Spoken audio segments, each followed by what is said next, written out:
Hola, buenos días. ¿Cómo están todos ustedes? ¿Me podrían, por favor, confirmar si me están escuchando o no? Buen día, profe.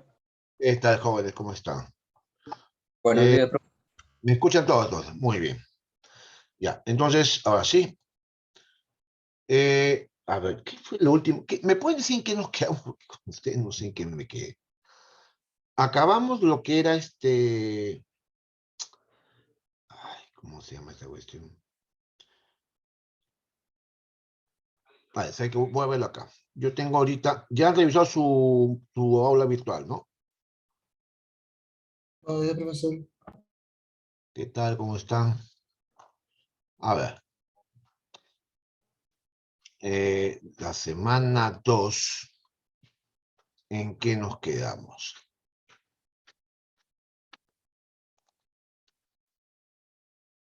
No, esto no.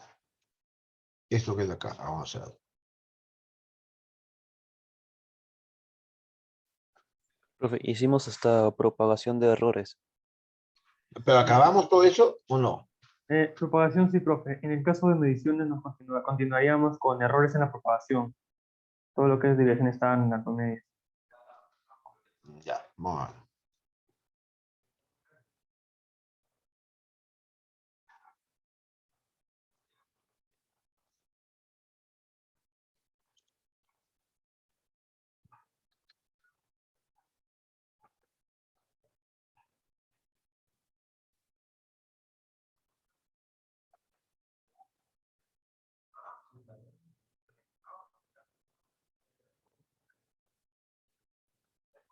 A ver. Todavía no puedo pasar asistencia con ustedes, por acaso.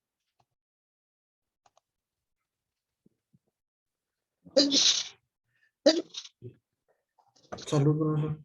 Salud, profe. Gracias, gracias.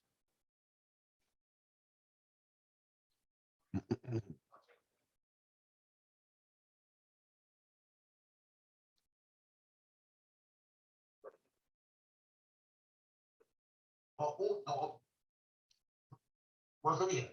Sería 8,96. Ah, hicimos el último, por supuesto.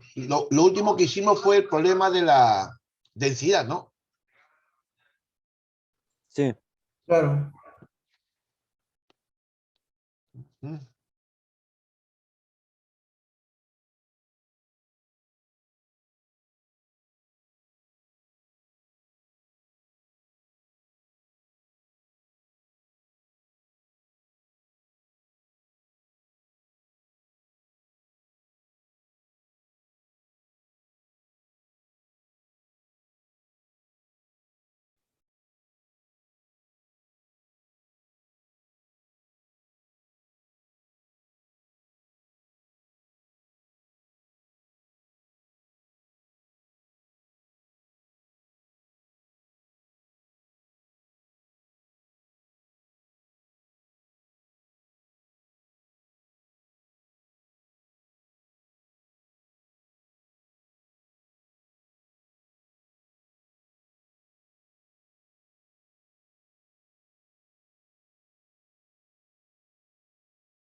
Ya, jóvenes. Lo que pasa es que estaba viendo otra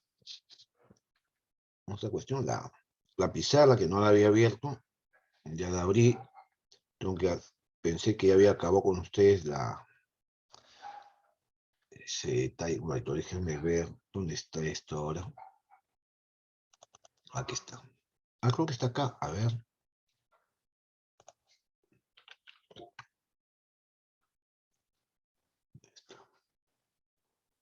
Sí, vamos a ver. Tengo un ladito, por favor. Un poquito de pachencha, jóvenes. Clase física. ¿Cuál? ¿Dónde está? Aquí está. Mediciones.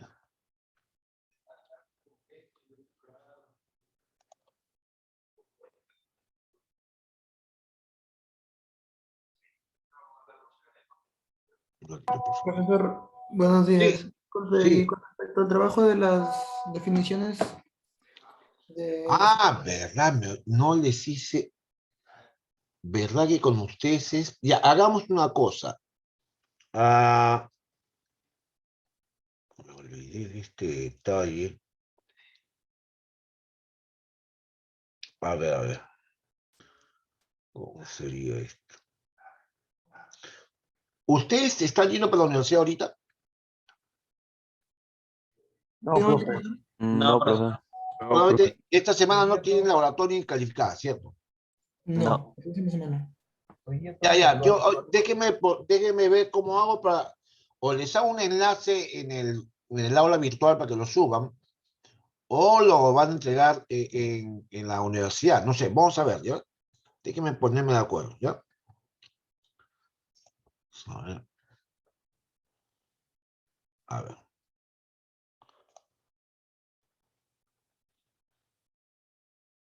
Un ratito, por favor.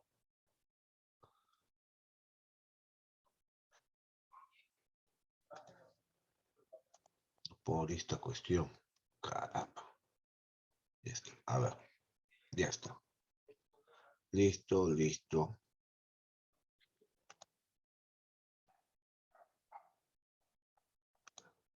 Ya está. Ver. Ya está. A ver.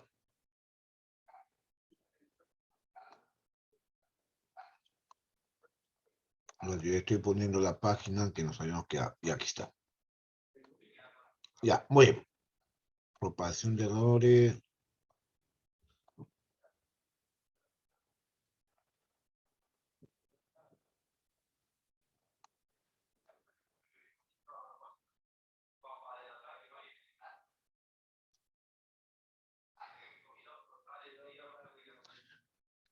A ver. No he puesto con ustedes esto. Yo con ustedes hablé lo que era, ¿se acuerdan, jóvenes? Lo que era exactitud y precisión, ¿no? Sí hablamos de eso, ¿no? Sí, profesor. Ay, está bien. Entonces no falta mucho realmente. A ver. ¿Qué fue lo último que hicimos? Fuimos del cálculo, decía errores.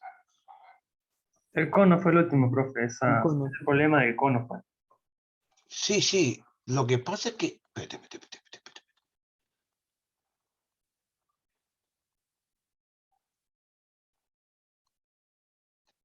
Nosotros llegamos a hablar lo que eran errores sistemáticos, esa cuestión. Errores aleatorios, hablamos de eso. No, último No, hablamos solo de error relativo. Incertidumbre incertidumbre relativa. relativa, sí. Eso fue, ya hicimos el problema del cono, esa cuestión, ¿no?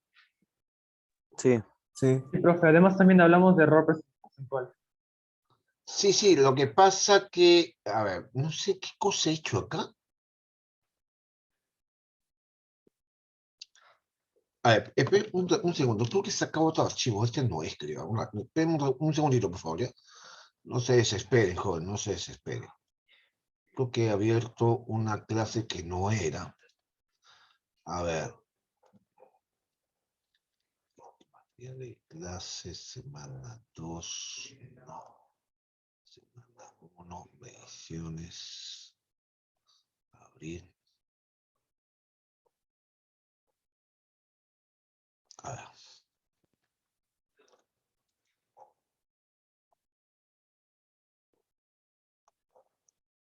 Pues sí, pues el otro, ¿por qué está al revés? No entiendo. ¿Por qué apareció al revés mi...?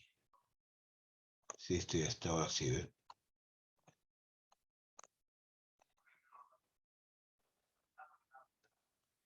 Ya está. El cono, ya está. Muy bien. A ver. Ya va así. A ver, jóvenes, ahora sí. Voy a compartir. A ver, un momento. ¿Está grabando o no está grabando? Sí está grabando, ¿no? A ver. Ahora ya no. Ya, ya. Ahora sí. Ahora Ya, sí. ya. Muy bien. Vamos a compartir así. Listo. A ver.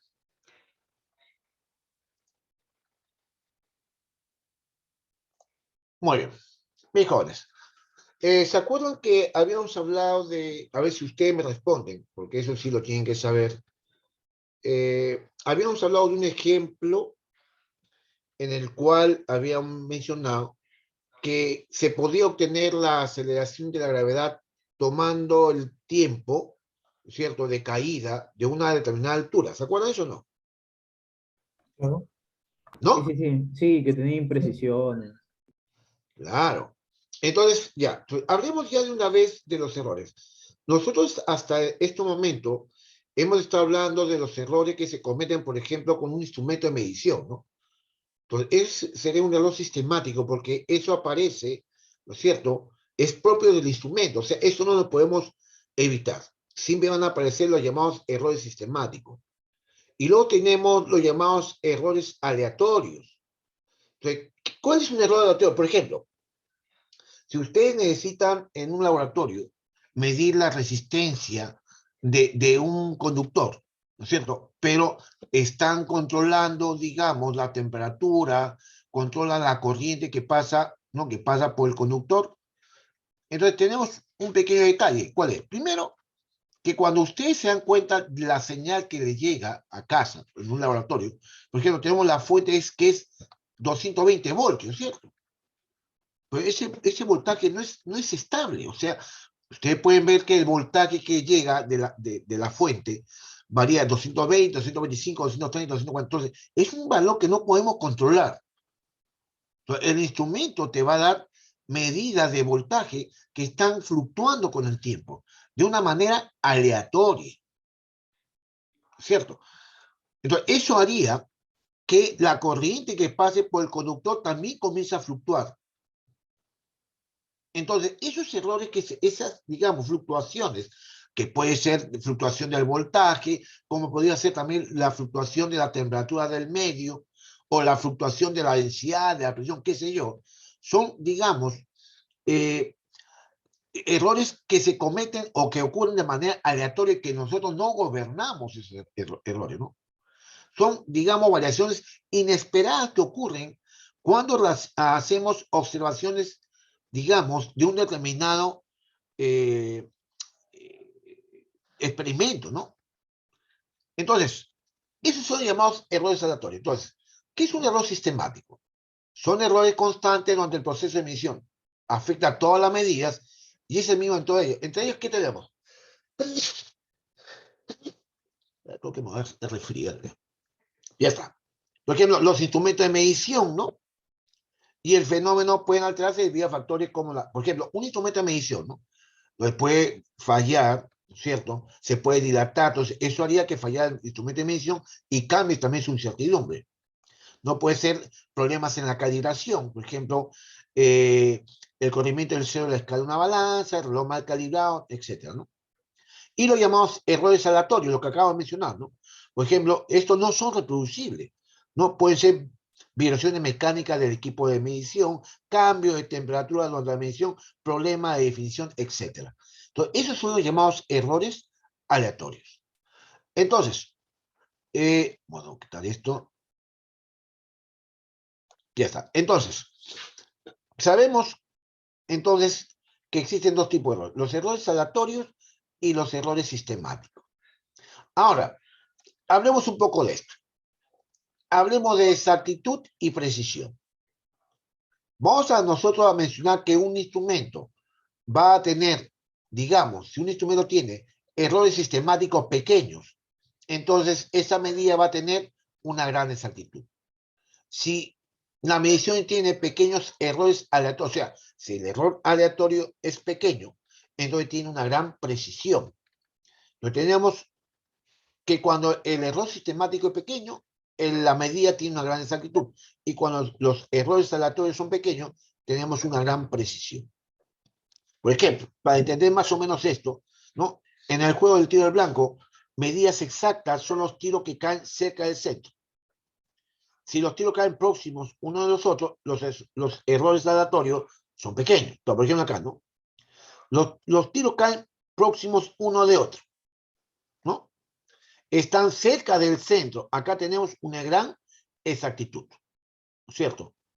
Y tiene errores aleatorios pequeños. ¿Por qué? Porque no están dispersos los blancos. Miren acá. Casi todos están acá. Entonces tiene una gran exactitud y una gran precisión. Por ejemplo, acá, todos los tiros están cerca del blanco. Entonces tiene una gran exactitud. Pero están muy dispersos. Comparado con eso, están dispersos. Entonces tiene poca precisión, ¿no? Entonces tiene gran exactitud, poca precisión. Por ejemplo, acá. Acá los tiros están por acá, están lejos, bueno, no lejos, ¿no? Están desviados con respecto al centro. Entonces tienen poca exactitud. Pero sin embargo, son muy juntos, o sea, hay poca dispersión entre ellos. Por lo tanto, tiene una gran dispersión. Tiene poca exactitud, pero una gran dispersión. Y acá, están dispersos y alejados del blanco. Pero acá decimos que tiene poca exactitud y tiene poca precisión. Entonces, esto es lo que hay que entender cuando hablamos de exactitud y precisión. ¿Sí? ¿Está claro, no, jóvenes? Hablen. Sí, profesor.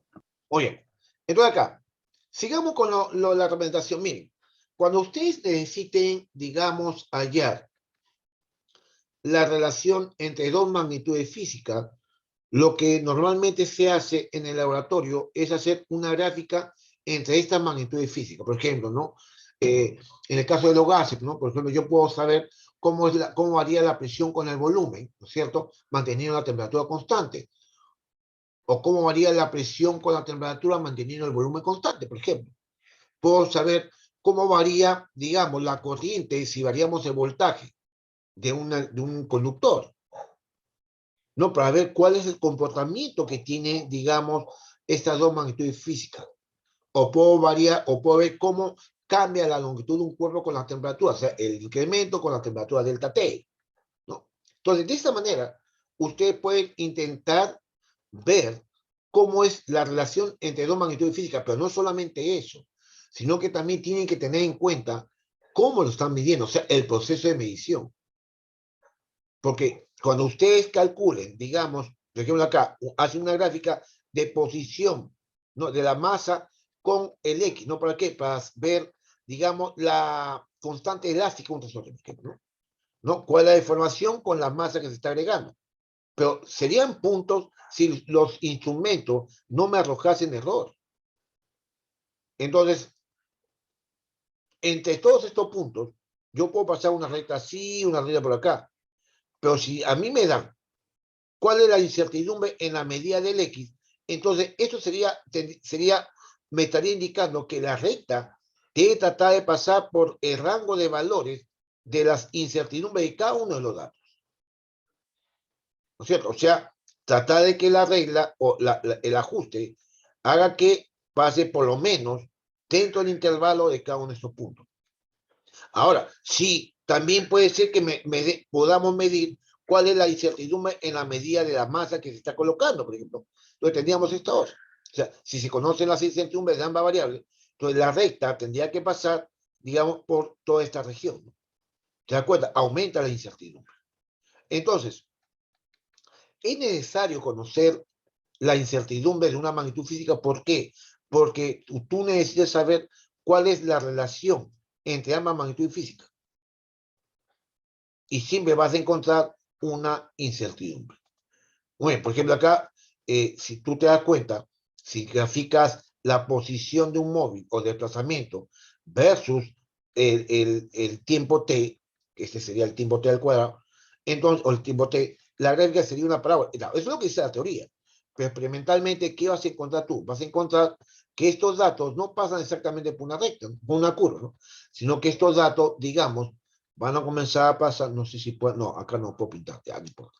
No, van a comenzar a pasar muy, muy cerca de ellos. Entonces, es importante, entonces, conocer Porque yo, digamos, esto sería exacto si todos los puntos pertenecen a eso, pero eso sería si no hay error en el tiempo y en la medida del desplazamiento. Pero tenemos, ¿no?, que cada una de estas cosas también hay que dibujarla acá, por donde posiblemente pueda pasar, digamos, la parábola, ¿no? Acá, como les insisto, ¿no? Acá la recta tiene que pasar necesariamente por esos intervalos. Para que sea, digamos, me indique que la recta está conteniendo el intervalo de valores verdaderos de todas las deformaciones. ¿Está claro, no, jóvenes? Hablen. Sí, profesor, pero ¿cómo logro eso? ¿Cómo qué? ¿Cómo logro que la recta pase? ¿Cómo escojo una recta que pase por todas las incertidumbres, no? No, pues, lo que pasa es lo ya, justamente ese es otro detalle, ¿no? Ya existen métodos, por ejemplo, que te permiten, por ejemplo, tu recta tiene que, por ejemplo acá, ¿no? Tu recta tiene que pasar por acá, ¿no? Entonces, ¿qué es lo que pasa? Si tú te das cuenta, tú puedes escoger al azar una recta, o sea, tú no sabes cuál recta va a ser la mejor, ¿no? Pero entre todos estos puntos van a haber varias rectas que pasen por ella. La pregunta es, ¿cuál escogemos? Entonces, hay que escoger una recta, ¿no es cierto?, que trate de unir todos los valores centrales o los valores principales de cada uno de estos pequeños intervalos. Y eso se hace con un cálculo matemático que recién no me dé ajuste por mínimos cuadrados. Entonces, el ajuste por mínimo cuadrado justamente te dirá, es el que la recta que comete o que pasa muy, muy cercano a los valores principales que tú ven acá, se obtiene con el método del mínimo cuadrado. ¿Ya? Creo Profe, que eso ya. ¿Y hay que? de ahí sale la constante de proporcionalidad, creo, ¿no? Claro. Si en el caso que sea, bueno, acá te va a salir que la recta está ligeramente desviada del origen, ¿no? Te sale una constante más una pendiente, ¿no? Esa constante y esa pendiente van a depender, digamos, de los valores X, Y, ¿no es cierto?, que se van a cometer al calcular, digamos, eso que está acá. Recuerda que la recta tiene que tratar de obtener, de pasar, es la recta que menor error te comete y que pasaría, digamos, mejor por los puntos centrales que tú ves acá, ¿no? Es un método estadístico, como te digo, es un método estadístico. ¿Ya? Ese método de mínimo cuadrado también lo puedes encontrar en la misma guía. En la misma guía de laboratorio incluso vas a encontrar, ¿no?, cómo se hace el método de mínimo para poder ajustar los datos a una recta, ¿no? También te sale al cuadrado, al cubo, no sé, hay varios métodos, ¿no? ¿Sí? Profe, Sí. ¿y la constante qué representaría ¿Qué constante? en la ecuación de la recta que sale en la gráfica? Después, lo que te digo es lo siguiente, mira, a ver, vamos a ver. ¿Dónde está? Estamos acá. Lo que yo te digo es esto, mira. Si tú tienes, digamos, un ratito, pues, ya, tenemos esto, ¿no? Tengo un sistema, digamos acá así. Vamos a poner acá mi eje X. Vamos a poner acá mi eje Y. ¿No es cierto? Entonces, ¿qué es lo que pasa? Mira, por acá hay un punto, por acá hay otro, por acá hay otro, claro, con sus respectivos incertidumbres, ¿no? Entonces, la recta tiene que tratar de pasar y contener la mayor cantidad, o sea, la que mejor se ajusta a los puntos, ¿no? Digamos, tu recta podría ser esta que está acá, digamos, por ejemplo. O podría ser esta que está acá, sí.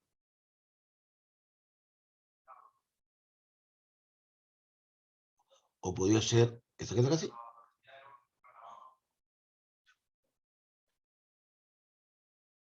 Caramba.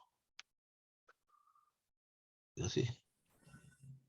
Profesor, disculpe, Sí, claro que para que una recta se ajuste mejor o sea, para que la recta sea un poquito más precisa, tendría que tomar más valores, ¿cierto? claro, claro. Tus puntos, no basta 4 puntos, ¿no? Tú necesitas realmente una gran cantidad de puntos, ¿no es cierto? Porque tú lo que vas a tratar de buscar es la recta que mejor se ajuste a estos puntos experimentales. Entonces, siempre y cuando te digan que la tendencia es lineal, ¿no? Si no, no vas a poder hacerlo. Pero ¿cuál escogemos? Entonces hay varias. Entonces escoge aquella que te dé un porcentaje de error muy pequeño comparado con los demás. Entonces, si tú escoges experimentalmente el Y, por ejemplo, te sale el Y igual MX más el B. Entonces, este M justamente va a ser una función de todos tus valores experimentales X sub I, Y sub I, igual al B. El B te va a salir como una función de todos tus valores experimentales X, Y. Y eso hay que demostrar. Entonces, vas a ver que el M es una sumatoria, un producto igual al B. Y eso haría que la recta que encuentres sea la que menor error o la que más ajuste a tus datos experimentales. ¿No es cierto? Lo que sí, digamos, por ejemplo, no sé si tú te has dado cuenta en el Excel, no sé si tú has trabajado en Excel. Por ejemplo, supongamos que el Y te salga así, ¿no? El Y, por ejemplo, tú tienes un conjunto de datos y te sale que el Y es igual 8,51x más 0,025. Entonces, esto que está acá te indica que la recta casi pasa por el origen de coordenada. Es muy pequeñita. Y estos valores, ¿no es cierto?, te dan también, ese sería un trabajo estadístico que recibe el nombre de factor de correlación, el X cuadrado. Este factor de correlación, digamos, que es una relación estadística que se encuentra, lo vas a encontrar, en un libro de estadística, trata de buscar esto, vas a ver cómo lo encuentras. Si esto sale, por ejemplo, 0,981, por ejemplo, es un buen conjunto de datos. ¿Por qué? Porque se aproxima al 1. Cuando esto se aproxima al 1, entonces quiere decir que tus datos se comportan muy bien de una manera lineal. Si el R tiende al 1, entonces el comportamiento es lineal. Entonces, el comportamiento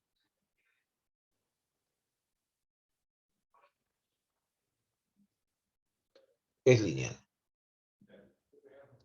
Pero si R se aleja, por ejemplo, ¿qué pasa si te voy a salir un R igual a acá, no? Por ejemplo, sale 0,651. Ya, no, pues eso está mal, ¿no? O sea, se aleja. O sea, quiere decir que tus datos, por ejemplo, podría ser algo así, ¿no? Tu recta debería ser algo así, más o menos. Digamos, está así. Este es tu recta experimental. Y lo que te está diciendo que, bueno, tus datos podrían estar así, ¿no? Así, más o menos así, por acá así, así. O sea, tus datos están demasiado dispersos, ¿no? ¿Te das cuenta? Entonces acá difícilmente pues vas a ajustar una recta. E incluso puedes tratar de buscar una parábola, a veces buscando una parábola hace que el ajuste sea mejor, no sé.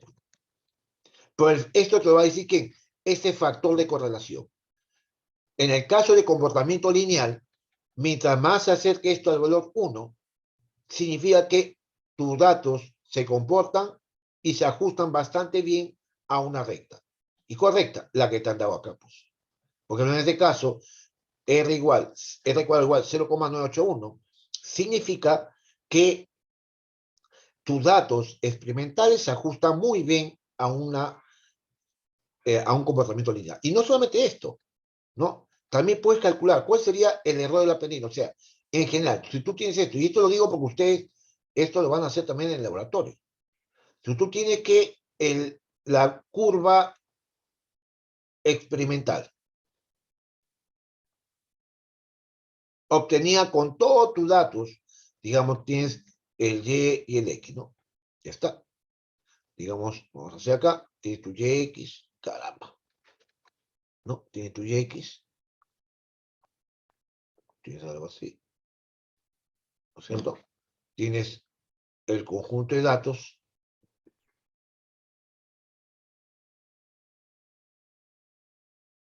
Tienes el Y1, X1, y así va, ¿no? El Y, N datos. Entonces, esto que está acá, digamos, te da una recta. ¿Cuál? Dice que esta recta, el Y es igual al MX más o menos. Este es tu ajuste.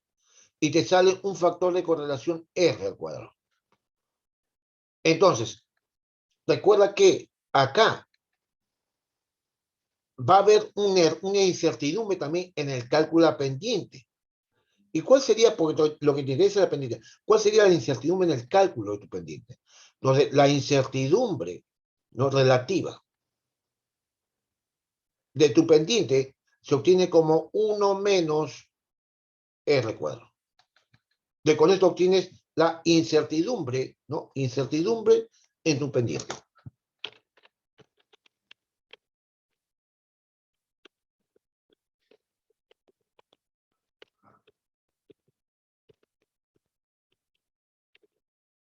¿Está claro o no? ¿Sí?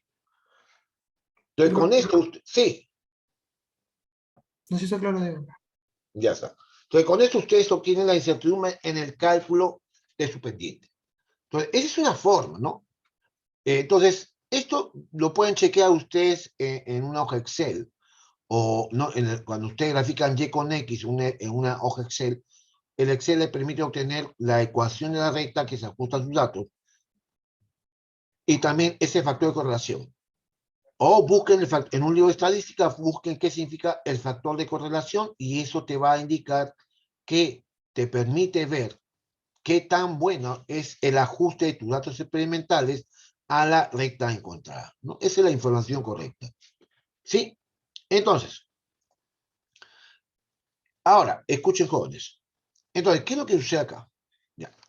Ahora, recuerda que hasta el momento, ¿no es cierto? Nosotros hemos estado hablando de las incertidumbres, ¿no? Acá tenemos ya varios valores, digamos, que hemos tomado para obtener digamos, la relación física entre dos magnitudes físicas. Y para eso hay que dibujar todos los ajustes que sean posibles, ¿no? Entonces, miren, pero vamos a hablar de ahora lo siguiente. ¿Qué pasa? Por ejemplo, si tú, digamos, mides el voltaje de una fuente, por ejemplo, ¿no? Y tienes tu medidor de voltaje, lo metes a los extremos de la fuente y un valor te sale 220. Vuelves a medir 225. Vuelves a medir 230. La pregunta es, ¿con cuál de esos valores vas a trabajar? La fuente está constantemente fluctuando sus valores, 220, 25, 230, 236, etcétera, ¿no? Entonces, ¿cómo calculas tú tu valor medio? ¿Cuál sería el error, ¿no? ¿O cuál sería el intervalo de valores donde se asume o se asumiría estaría el valor verdadero de ese voltaje? ¿Te das cuenta de lo que trata de decir, cierto? ¿Sí? Sí, profesor. Muy bien, un ratito.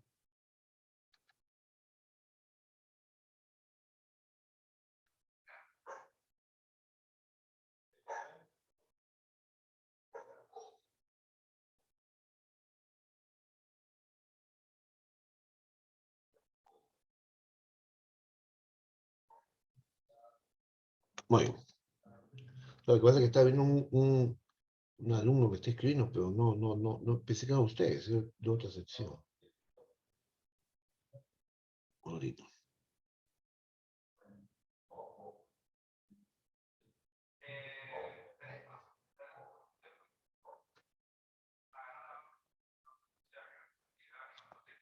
Escuchen. Entonces, ahora, la pregunta sería, ¿no?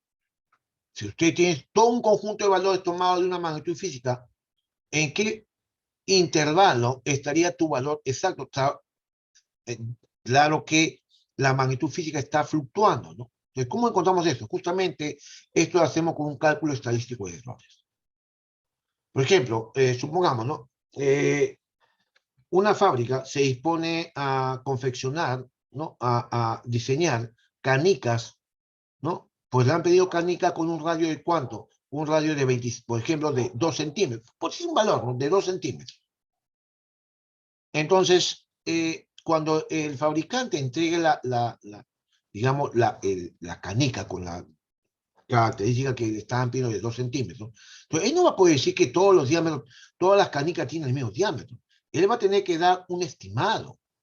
O sea, puede decir, ¿no? Bueno, mi canica tiene un diámetro tanto, de 2 centímetros, con una incertidumbre, entonces da el intervalo donde se asume están todos los valores correctos o todas las, digamos, dispersión, ¿no? O sea, te indicará que los diámetros que están medidos están dentro de un intervalo. Entonces, ¿y tú cómo compruebas eso? Fácil. Tú tomas una lote, digamos, de 100 canicas, ¿cierto? Mides los diámetros de cada una de ellas y ahora vas a comparar con el diámetro promedio. Entonces, la pregunta es, ¿cómo encontramos entonces esa dispersión? ¿Cómo encontramos el intervalo de valores donde están todos los diámetros que se han logrado obtener? Es un error estadístico, por ejemplo, ¿no? Muy bien. Entonces, mira acá. Si X es una cantidad y se ha tomado N mediciones de esta magnitud física, aquí está, entonces la primera estimación que debemos hacer es calcular el valor promedio o valor medio aritmético. Entonces, ¿cómo definimos el valor promedio? Recuerden que el valor promedio lo calculamos como la suma de toda la magnitud física entre N. Esto que es acá me daría el valor promedio, ¿no? Listo. Ahora,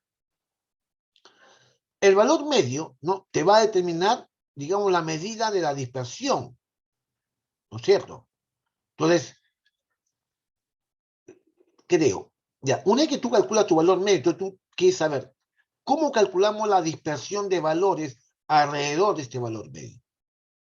Entonces, para hacerlo, tenemos que hallar lo que se conoce con el nombre de la desviación promedio y luego hablar un poquito de lo que es la desviación estándar. O sea, tratar de ver cómo están dispersos tus magnitudes medidas con respecto al valor promedio.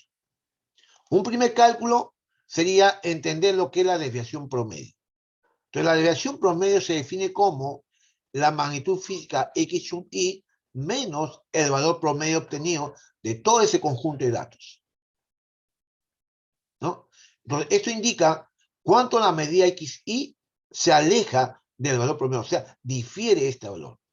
Recuerden que como este es un valor promedio, ¿no es cierto? Esta diferencia podría ser positiva como negativa, o incluso puede ser cero. Entonces, recuerden que esto es positivo, negativo o cero.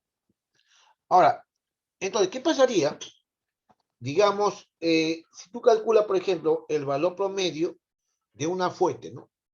Y su voltaje está variando entre 200 y 240 voltios, por ejemplo. Entonces, tú calcularías el valor promedio después de tomar 100 datos y te van a salir que las desviaciones son ¿cuánto? Positivo o negativo, ¿no? Más 10, menos 20, menos 15, etc. Y esas serían las desviaciones de cada uno de los datos con respecto a su valor promedio. Pero muchas veces esta desviación no me da la información deseada. Y definimos entonces la llamada desviación estándar. La desviación estándar, por ejemplo, sería la suma de los cuadrados de estas desviaciones, ¿no? Dividido entre el número de datos. Y la raíz cuadrada de todo esto me daría entonces la desviación estándar. Entonces, esto es lo que ustedes conocen como desviación estándar, ¿no? Y esto me va a permitir saber de cuál es el intervalo donde se asume están todos los valores, ¿no? De tu magnitud física obtenida. Por lo menos el grueso de valores, ¿no? Por ejemplo, supongamos esto que es acá y vamos a definir lo que es la desviación promedio, que es esta que es acá, y luego veamos la desviación estándar. Mira acá. Supongamos, nosotros tenemos esta D medida del valor de una constante elástica de un resorte, ¿no? Hemos obtenido estos valores. Listo. Y quiero calcular, entonces, cuál es el valor promedio.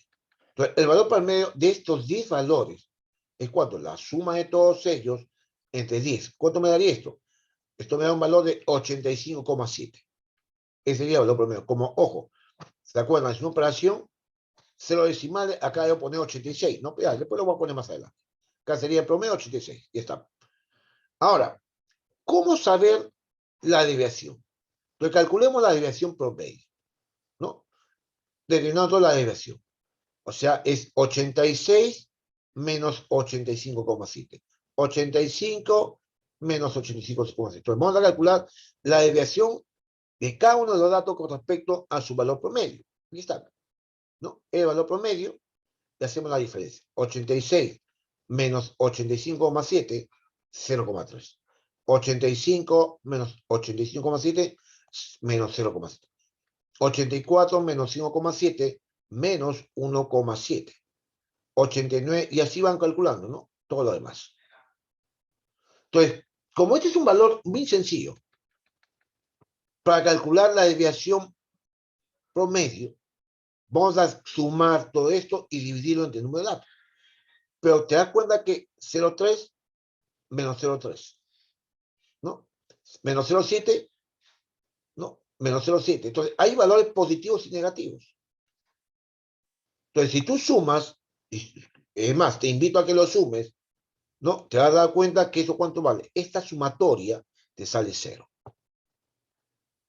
Lo cual te indica entonces que la desviación promedio o la desviación media no me permite entonces calcular o estimar cómo es la dispersión de los datos alrededor de tu valor medio.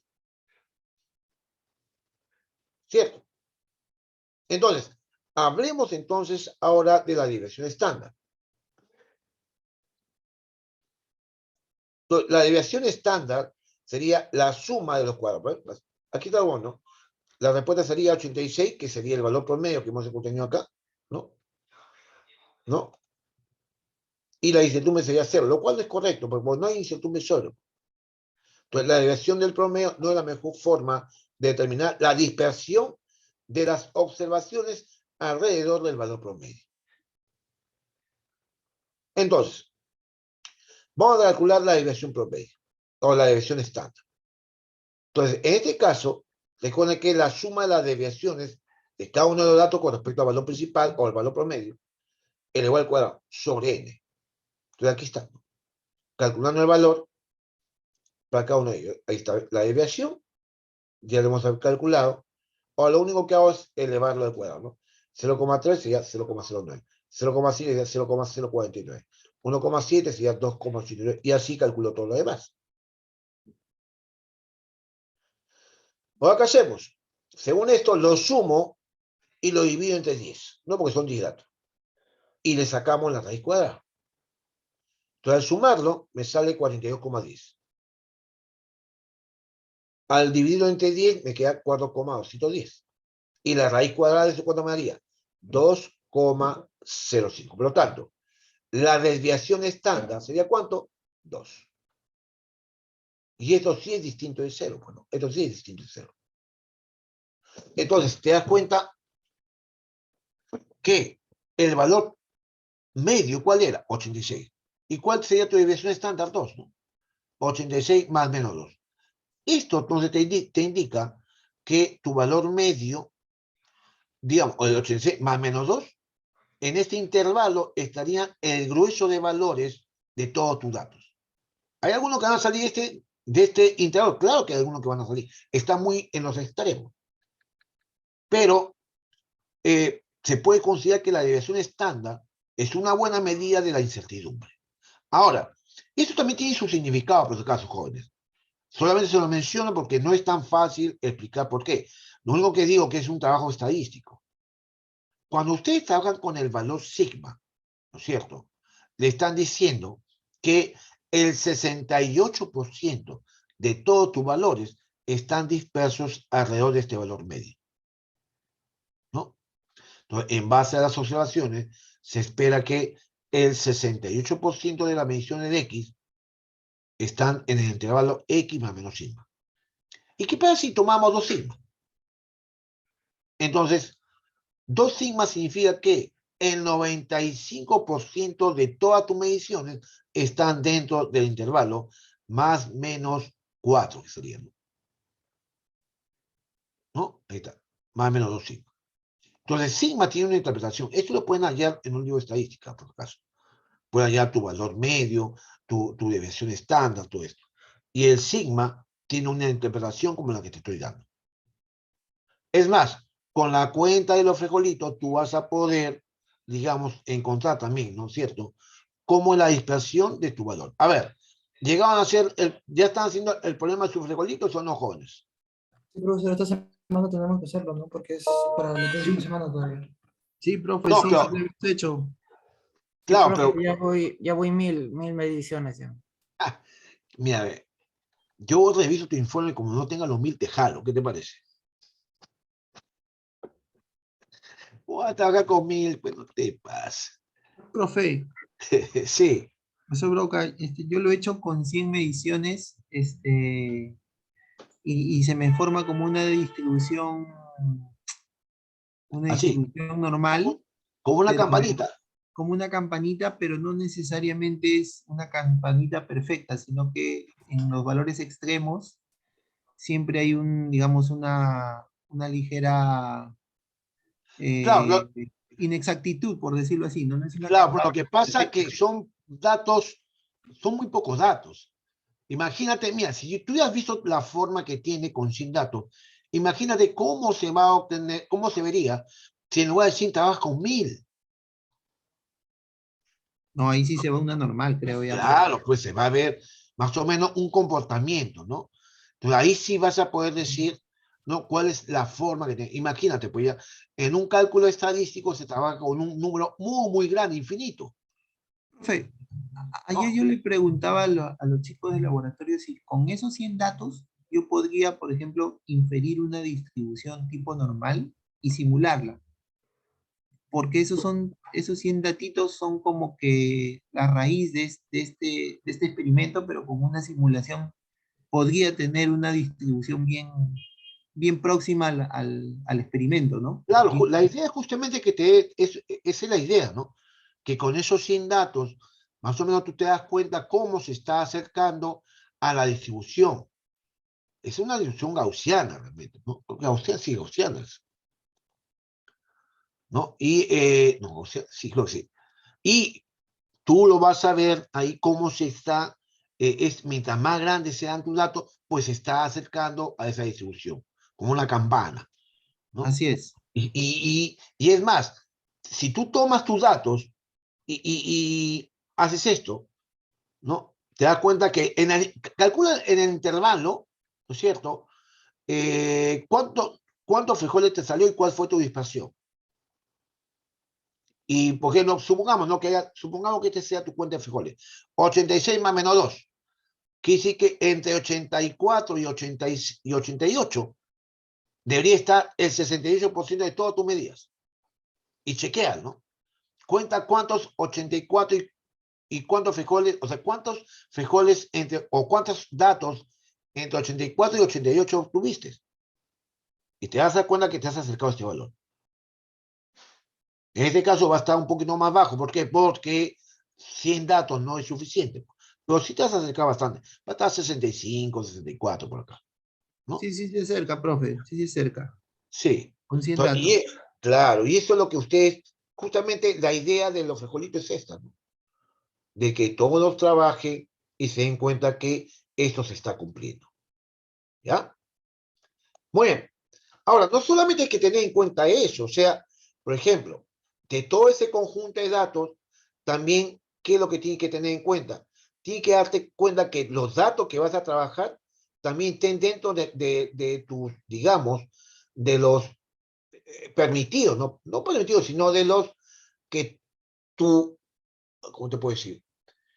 Que estés seguro que no han sido obtenidos con alguna fuente mayor de error. Por ejemplo, si tú tienes, queremos saber, por ejemplo, un examen a nivel del salón, que son pocos, digamos, ya pongamos que somos 40, le tomamos una prueba, ¿no es cierto? Pero por ahí ya hay un par de alumnos que no hicieron nada, pues, ¿no? Sacaron 0,0. Si tú pones ese 0,0 en tu promedio, te va a bajar el promedio. ¿Te das cuenta? Así como también que todos sacaron alrededor de 11, 12, y por aquí un par sacó 20, por ejemplo. Entonces, eso también se va a hacer que tu incertidumbre, que tu curva se corra hacia la derecha. Entonces, ¿cuál sería lo más aconsejable? Votar los extremos. Por ejemplo, en este conjunto de datos, ¿no es cierto? Este dato, por ejemplo, 43, no me conviene. ¿Por qué? Porque está muy lejos de todo lo que están cambiando. 18, 21, 16, 17. Muy lejos, mira. Y ese también. Ese está muy lejos porque es muy, muy bajo. Y está muy lejos porque es muy, muy alto. Entonces yo quito esto y trabajaría con lo demás. Entonces ese criterio también lo tienes que tener en cuenta cuando vayas a tomar tu conjunto de datos. ¿Me dejo entender o no, jóvenes? Sí, sí, profe, pero en el experimento, ahí, profe, un comentario en el experimento, por ejemplo, yo cuando ya estaba haciendo la extracción número 70, mis manos estaba media, digámoslo así, no estaba, estaba un poco cansada, ¿no? Ya no jalaba la misma cantidad de frijolitos, pues, ¿no? No puede, tiene que descansar un poquito. O también, Ya. o también puedes hacer esto, ¿no? O sea, la idea es justamente saber esto, ¿no? Pudiste haber tomado una copita, ¿no es cierto? Una copa, lo llena de los frijolitos, ¿no es cierto? Siempre tratando que esté en la ras de la copa y lo cuentas, ¿no? Ya no te cansas tu mano. Entonces cuentas de cuántos frijolitos entran en esa copa. Por ejemplo, también puede ser. Que es lo mismo que tomar tu mano, ¿no? E incluso con tu mano vas a encontrar un error más grande. ¿Por qué? Porque uno tiende a cerrar más en algunos casos, en otros casos no lo cierra mucho, que va a depender de tu estado de ánimo, ¿no? Si cierro el puño completamente o no. Y no solamente eso, también qué va a influenciar en el número de frijoles que entra en tu mano. Ya te lo he dicho, la forma como tú lo tomes, ¿qué más? No, las repeticiones, ve, profesor, porque yo puedo extraer y luego dejar el puñado de No, devolver está el bien. Ajá. Algo más. ¿Qué tan rápido lo saque? No. Fuerza aplicada, profe. No, Presión. ahí no vas a aplicar ninguna fuerza, pues. ¿Cuál es? Algo que te va digamos, hacer que también la fluctuación sea bastante grande. ¿Cuál es?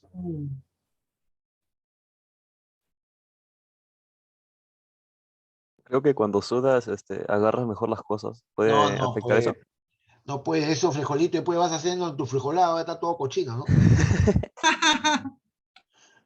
El tamaño, ¿no? No, La forma de la mano. claro, el tamaño, pues, el tamaño de tus frijolitos, ¿no es cierto? Eso también va a influenciar, ¿no? No todos van a tener el mismo tamaño. Claro, profe, pero eso podría hacerse o sea, eso de los tamaños es más irregular, por ejemplo, con payares, por decir, ¿no? Los payares algunos son más grandes, otros son más chiquitos, es más aleatorio ahí.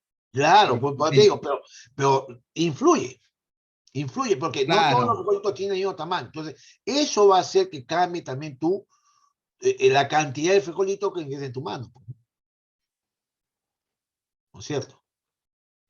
Entonces, Profe, sí, profe, y el agarre no tiene nada que ver, porque, o sea, claro, pues ya te estoy por eso diciendo. pues, le digo la fuerza aplicada, o sea, la fuerza del agarre. No, pues a ver.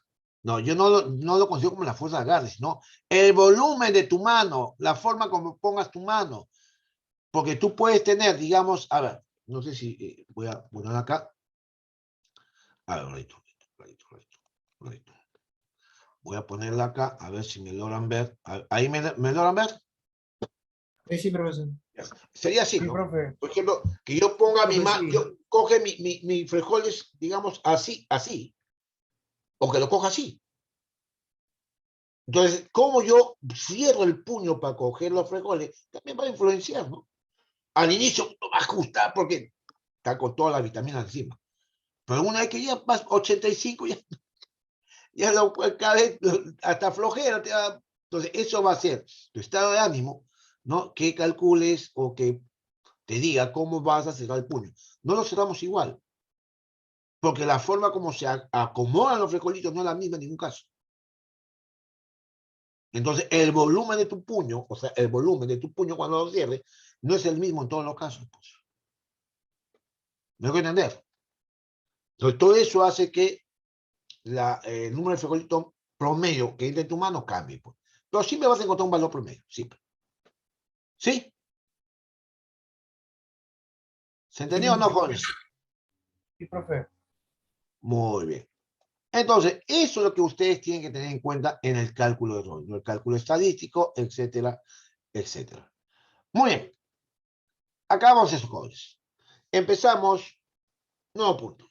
Otra cosa importante, y yo voy a especialmente decir a los jefes de práctica que hagan esto con todos ustedes. Todas sus medidas en el laboratorio tienen que tener incertidumbre. Porque yo voy a ir, voy a ver, y veo que están tomando datos sin incertidumbre. Yo automáticamente voy a hacer que les pongan cero en ese informe. Porque a la primera ya, todos hacen su... Es un experimento de medición, entonces todos tienen cuidado de tomar las incertidumbres. Pero cuando lleguen a la parte de cinemática, les pidan ya las mediciones, van a usar una regla, ¿no?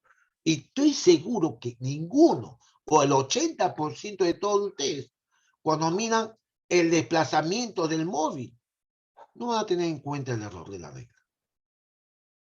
Y es más, no van a tomar ni siquiera en cuenta el valor promedio, o sea, el valor de la lectura media. O sea, van a poner, a ver, llegó de aquí a acá, mide 22 centímetros, porque ponen 22 centímetros, se acabó.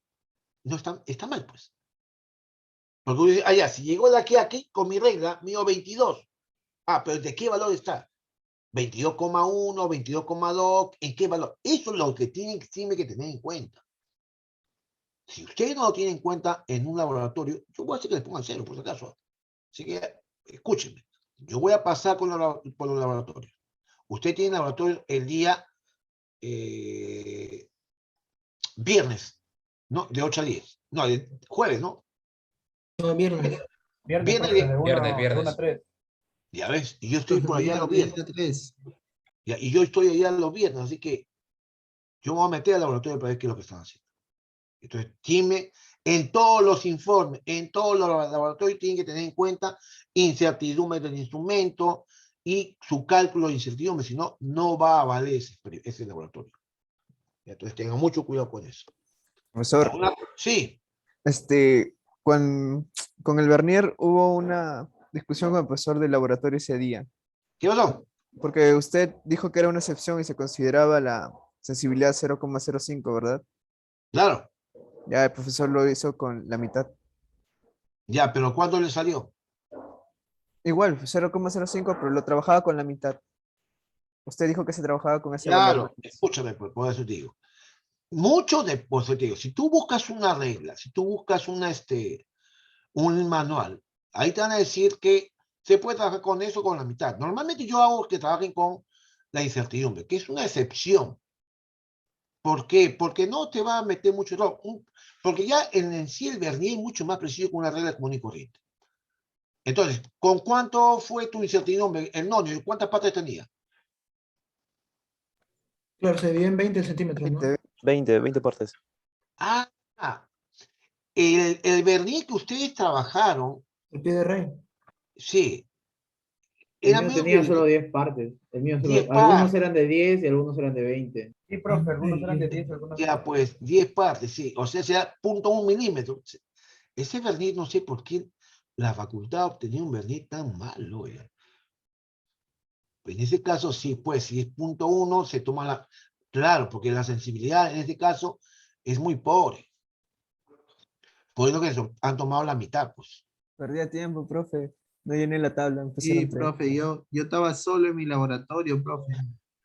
Para medir Y qué cosa medía, el paralelepípedo. Sí, ¿No? sí, profe, pues. pero mucho tiempo porque las máquinas estaban un poco descalibradas ahí, los Garnier. Y yo estaba solo, por ejemplo, profe. ¿Cómo que estaba descalibrado? ¿A qué te refieres? Está loco el puto. O sea, en las indicaciones, la precisión de los Garnier, profe, cuando medía, algunos tenían un tipo, otros teníamos otro tipo. Inclusive las reglas también, ¿no? Pero igual, o sea, lo hice, profe, pero estaba solo, pues. No estaba ¿No en... tenía- ¿Y tu compañero? Lo que pasa que eran grupos de 2 y entre tomar Ya. las mediciones y todo, yo estaba solo y yo no pude completar todo, profe. Pero, ¿y tú no estabas con alguien ahí? No, profe, no me asignaron, estaba solo ahí tomando mis mediciones y entre lo que medía y anotaba, no sea malo, profe. ¿Qué? ¿Quién fue tu profesor? Cuyubamba, profe. Ah, Bastante Cuyubamba, estricto, profesor Cuyubamba. bastante estricto ahí, profe, porque si estoy solo, ¿cómo voy a hacer todo solo ahí? No, no te alcanza el tiempo. Ya. Bueno, son detalles que ocurren. Pero como te digo, no está mala. Además, ese vernier, yo lo vi por el día viernes. El vernier que utilizaba, tipo era más malo que, decirte, bien malo. No sé cómo han podido comprar esos vernier. Eso es lo que voy a averiguar. Porque creo que más sensibilidad tenía una regla, creo, porque la regla te da 0.5, 0.1, una sensibilidad, la sensibilidad de 0.1 y la incertidumbre es 0.05, ¿no? Una regla. ¿Cuál fue la sensibilidad de su vernier? Decía que la mínima unidad era 0,05 milímetros, profe. Profe, en la regla la sensibilidad era 0,05. Claro, pero 0,05 milímetros. Sí, la mitad de 1 milímetro. no, la mitad aparte. A ver, correcto. Eso en el de 20 partes. Claro, ¿no? Pero, a ver, correcto. Una regla común cuando tiene 0.1 centímetro, 1 milímetro, 0.5 milímetros. Y el vernier tenía 0.05. Ya. Y la han puesto Sí, como, sí, sí. la han puesto como 0.025. Claro, punto Exacto. A los que 0.25. tenían Lo 20, redondeamos a, 25, sí. O sea, será que en ese caso tenía que haber trabajado con 0.025, pasarlo a 0.03. Sí, Claro. Sí, con .03 hemos trabajado, profesor.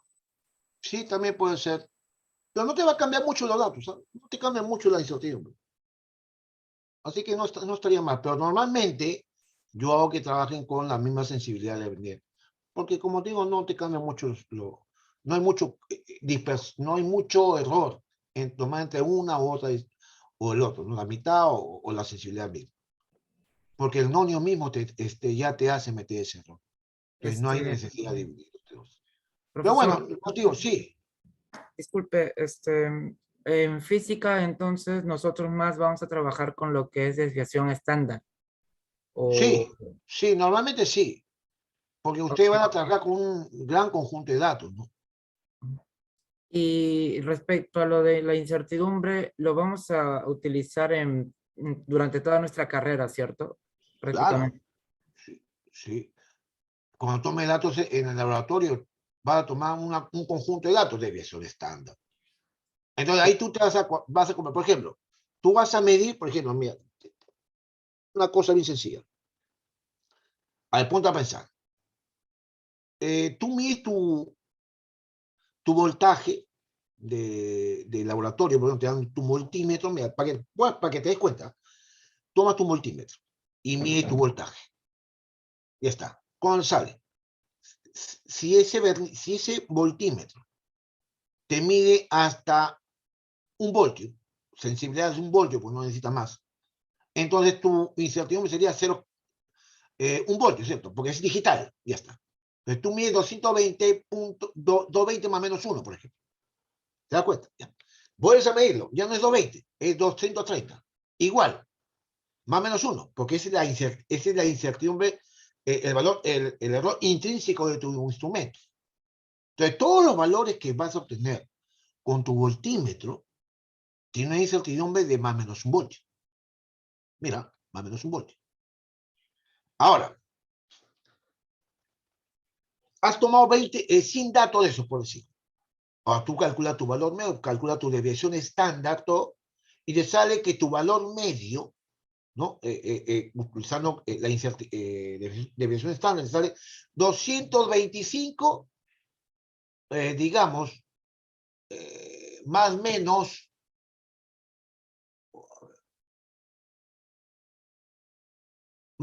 no, más menos 2, sí, más menos 2. Pero tu instrumento te da más o menos 1. ¿Qué haces? Todas tus medidas has tenido 1 voltio de error. Pero cuando has calculado la desviación estándar te salió 2. ¿Qué haces?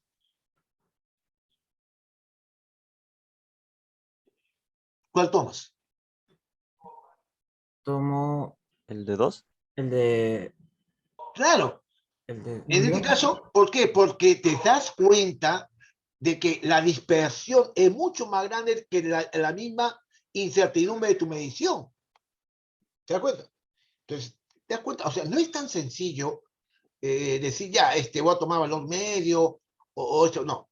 Tiene que tener varios criterios. Pero acá tienes tu desviación estándar, que es tu error intrínseco del instrumento, que te salió 1 voltio, el otro te salió 2 voltios.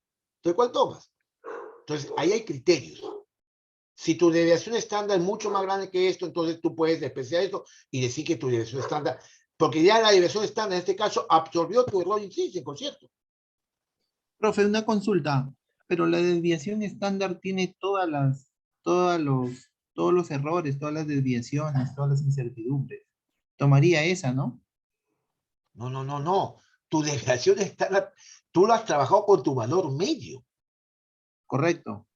Claro. Pero No has el tenido, valor, no has tenido en cuenta el error intrínseco. pero cuando en la fórmula de la desviación yo tomo el XI, o sea, me refiero a la medición per se. Medio. El Claro, valor medio de cada medida. claro, pero el valor medio simplemente está ponderando, porque es un menos el valor medio, cada medición que yo tomo. Cada punto que, por ejemplo, yo hago una medición, la pondero en el primer término la pondero con la desviación, perdón, con la media. Una segunda desviación y así voy, ¿no? Y me sale una desviación estándar con una amplitud más grande, ¿no? Por eso, pues esa desviación, pues digo, tu desviación estándar, tú lo has calculado teniendo en cuenta solamente tus valores medios. Ahí no has tomado en cuenta el error del instrumento con el cual has medido esos valores. Entonces tú cuando comparas dices, bueno, mi desviación estándar me salió 2, pero el instrumento de medida me da un error de 1. Entonces, ¿cuál tomo? Muchas veces, en este caso, la desviación estándar es más grande que 1. Entonces, bueno, me conviene tomar la desviación estándar. Pero ¿qué pasa si los dos son del mismo orden de magnitud? Ahí ya, criterio que te dice que tienen que tomar ¿qué cosa? La suma de los cuadrados de la raíz cuadrada de todo eso. Entonces, te digo, el cálculo de errores e incertidumbre en un laboratorio no es tan sencillo, sino hay que sentarse y ver cuáles son digamos, los datos que vas a trabajar y cuáles son las dispersiones que te conviene tomar. O sea, no es tan fácil contigo. Pero lo que van a hacer en el laboratorio es sencillo, así que no se hagan tanto problema, ¿sí? De acuerdo, ¿Entendido? profesor. Ok. Ya. Continuemos. Profesor, Entonces. disculpe, Sí. profesor, en el informe de laboratorio, el profesor nos había explicado de que teníamos que hallar una relación entre los 3 experimentos que vamos a hacer. En el transcurso de la semana, antes de que se entregue el laboratorio, nos van a dar por lo menos algún indicio de cómo tendríamos que analizar esa relación ¿A qué relación te refieres? No entiendo. a la de los experimentos, o sea, de los frijoles, de las mediciones y de lo que, o sea, lo que se hizo en el laboratorio y el experimento de los frijoles. Ya, pero es que tú tienes que dar una conclusión, pues. Claro, pero ¿se va a dar alguna relación? No, ya. ¿O lo tenemos que averiguar No, tiene con las que, clases? por ejemplo, cuando tú has medido el vernier, con el vernier, el paralelepípedo, ¿no es cierto? Por ejemplo, tú lo has medido con una regla y lo has medido con el vernier, ¿sí o no? Sí, sí. Ya está. ¿Y qué conclusión vas a sacar de ahí? Que el vernier tiene una medida más precisa que la regla, ¿no? Claro, y aparte que el valor, el volumen o las dimensiones, no sé qué te estaban pidiendo ahí, ¿no es cierto? Su error relativo es más pequeño que comparado con el error relativo de la regla, ¿cierto? Sí, Porque es correcto. recuerda que ahí solamente tomas una medida, no tomas un montón, ¿cierto? ¿O me equivoco? Nos habían dado para que realicemos 2 medidas como mínimo. Por eso, pues, pero no tomas 20 como en el caso del frijolito, pues. Claro, sí. Ahí tú estás comparando una medida hecha con un instrumento más preciso que el otro y comparar tus resultados. Ya está, esa es una conclusión. Son 3 experimentos que has hecho y en cada experimento tienes que dar una conclusión. Es lo que tienes que hacer.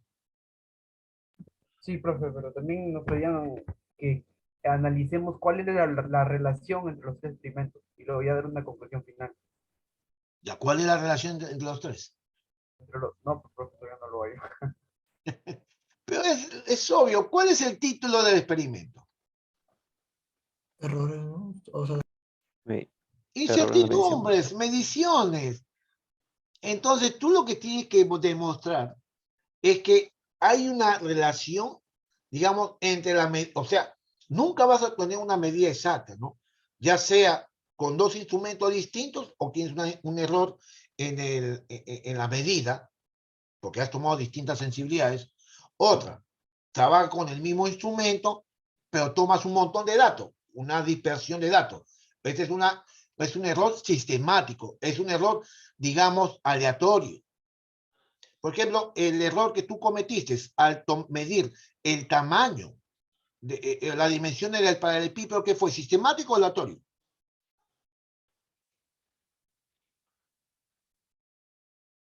En el Berlín. Sistemático, porque es un error que lo estás calculando a partir del instrumento de medición. Y cuando has hecho el de los frijolitos, o mejor dicho, el del péndulo, creo que ahí también has hecho algo similar, has tomado varias medidas, ¿sí o no? Con el mismo instrumento, ¿cierto? Correcto, profe. Ya, ¿y qué tipo de error cometes ahí? Aleatorio. Ah, ya, pues. Esas cosas son las que tienen que buscar. Ah, ya, perfecto. Muchas gracias. Muy bien. Ah, sí.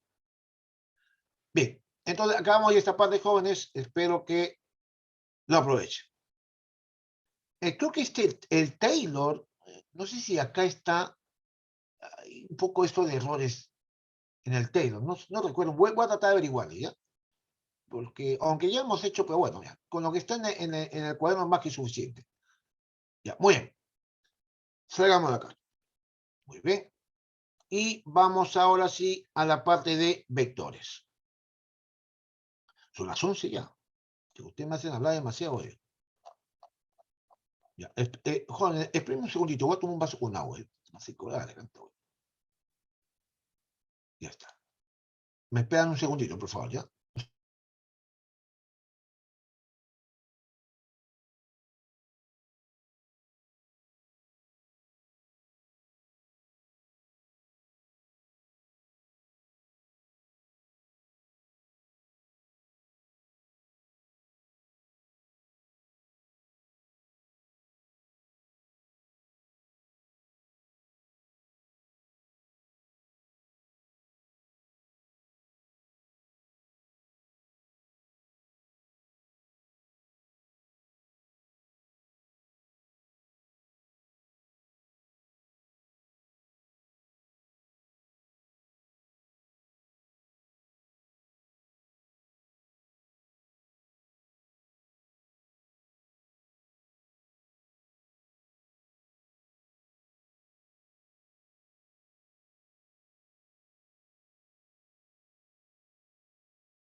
Lo que pasa es que ya estoy un poco resfriado, tengo que tomar algo tibio.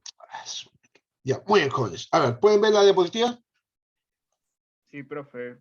Muy bien, vamos a empezar así la parte de vectores, ¿no? Para ya, esta semana debemos sacar todos vectores, hasta producto vectorial y aplicaciones, ¿no? Muy bien, jóvenes, vamos a ver.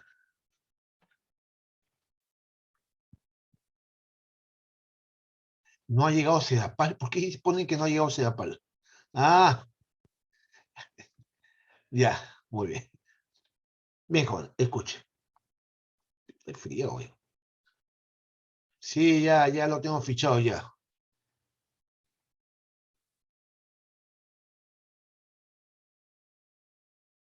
Así que Francesco del Piero, ¿no? Ya lo tengo fichado, Francesco, ya.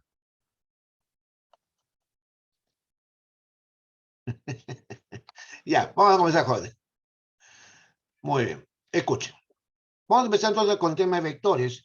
Y este es un tema, digamos, en el cual me voy a centrar más en lo que es el álgebra, un poco el álgebra vectorial, no una álgebra muy complicada, sino la que necesitamos para poder, digamos, resolver los problemas en física.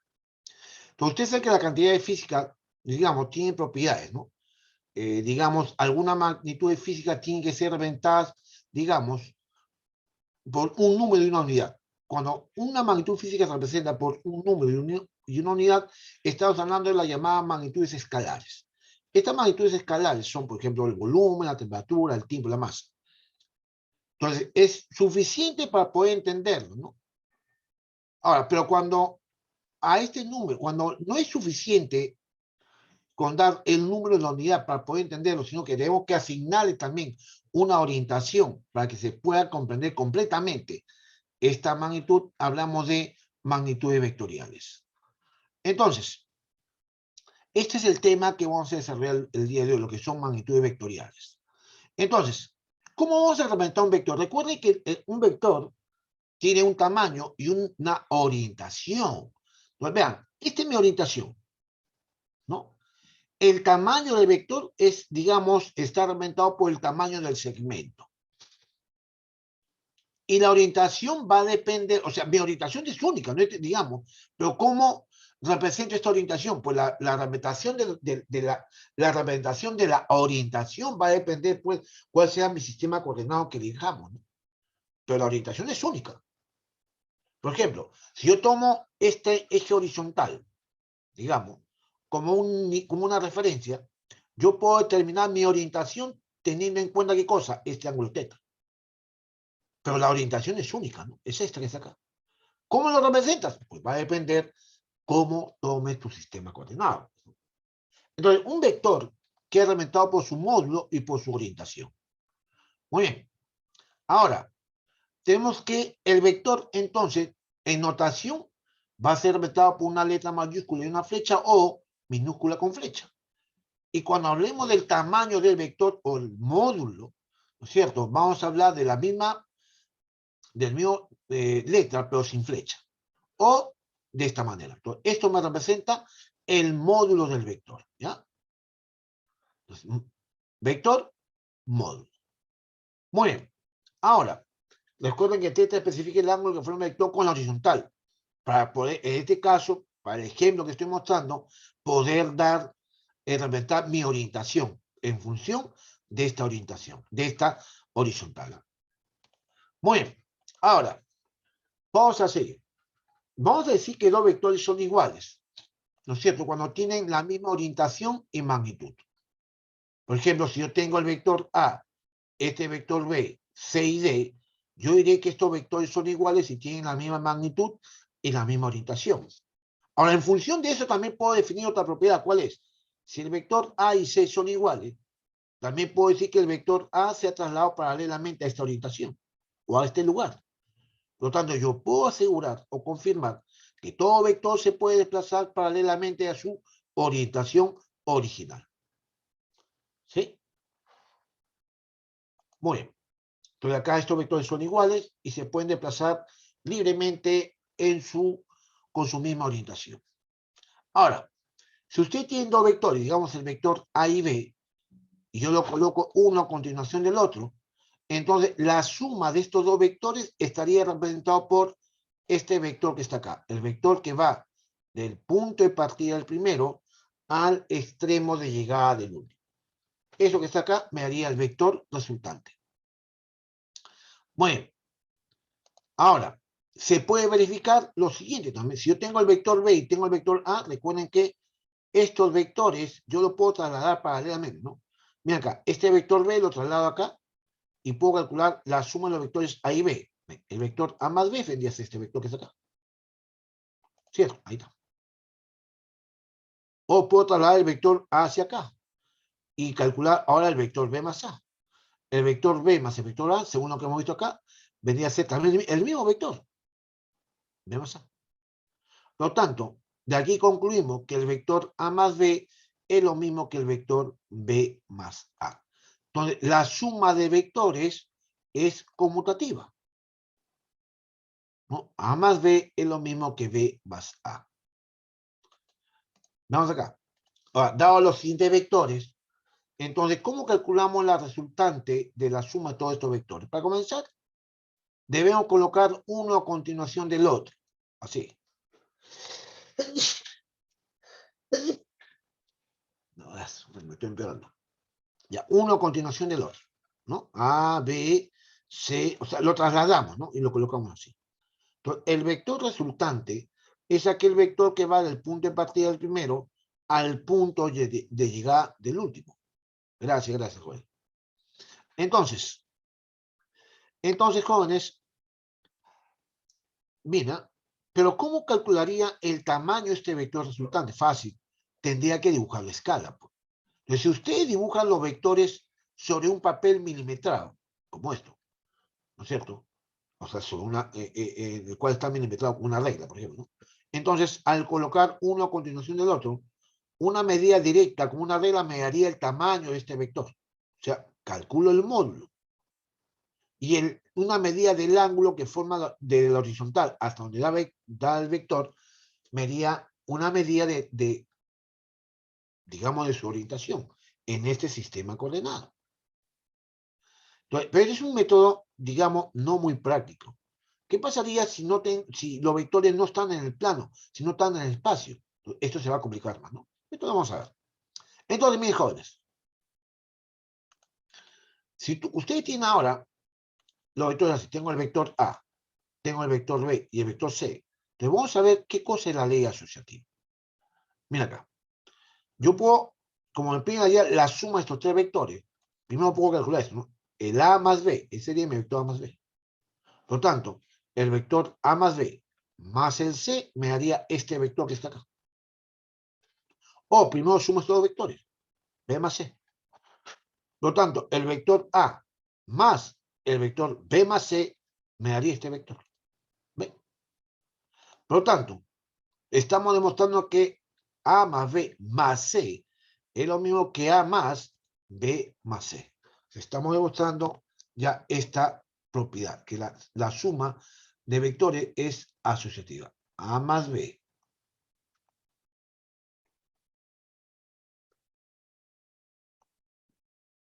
más C es lo mismo que el vector A más el vector B más C. Es lo que estamos dando, la ley asociativa. Bueno, acá veamos. Dado los vectores A y los vectores B, entonces voy a definir este vector como el vector diferencia. Entonces acá vemos que el vector, pero como hemos visto, ¿no? El vector A más este vector T, que es el vector diferencia, es igual al vector B. Por lo tanto, el vector diferencia se va a obtener como la diferencia de los vectores B con A. B menos A. Ese sería nuestro vector diferencia. Un ratito, señores.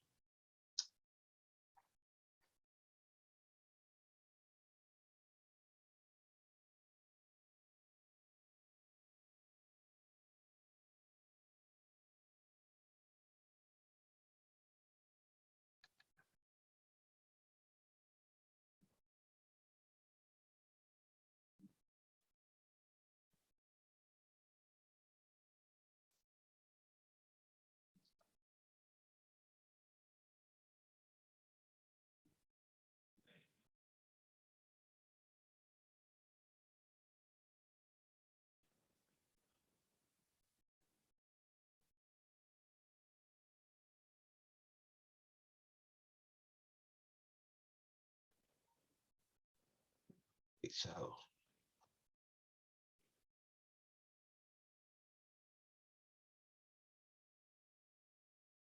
Ya. Lo siento. Ya, muy bien. Sigamos, jóvenes. El negativo un vector. Vamos a definir el negativo un vector como aquel vector que sumado al primero nos da el vector nulo. O sea, si este es el vector A y a este vector A le sumo su negativo, que lo represento como menos A, entonces esto me daría el vector nulo. ¿Y cómo lo represento gráficamente? El vector A, ¿no es cierto? Acá, el vector A sería este. El vector menos A es el mismo vector, pero con orientación opuesta.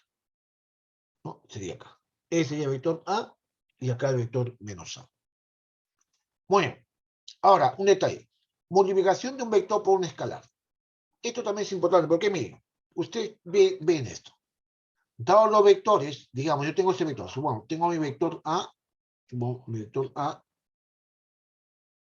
y tengo acá mi vector B, por ejemplo así, ¿no?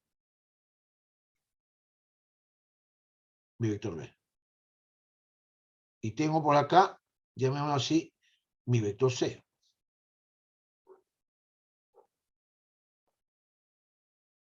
¿No? Mi vector C. Y tú te das cuenta, ¿no?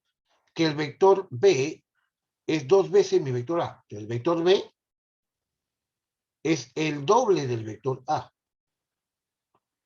Pero el vector C es mayor que el vector A. O sea, en módulo, el vector C, ¿no es cierto?, es 1,5 veces el vector A, ¿sí o no? O sea, el tamaño es correcto, porque si A vale 2, el vector C vale 3, pues, ¿no? ¿Se da cuenta? Pero las orientaciones son opuestas, o sea, hay que poner así. Entonces, estos dos vectores tienen la misma orientación, o sea, el vector B y el vector A son vectores paralelos con la misma orientación. El vector C y el vector A son vectores paralelos, pero con orientaciones opuestas. ¿Cierto? Entonces, esto es lo que te va a decir. Si esta constante es positiva, los vectores son paralelos y tienen la misma orientación. Si esta constante es negativa, los vectores son paralelos, pero con orientaciones opuestas. Entonces, aquí. A ver, ¿alguien levantó la mano? ¿Quién levantó la mano? ¿Qué pasó, Sí, Reina? profe, mi pregunta era que si se podría denominar antiparalelos a los vectores A y C o Mira, etcétera. yo no sé, hay muchas discusiones con respecto.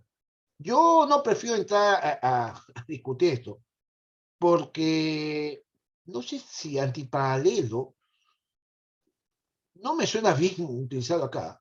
Yo prefiero utilizar la definición vector paralelo con la misma orientación o orientación opuesta.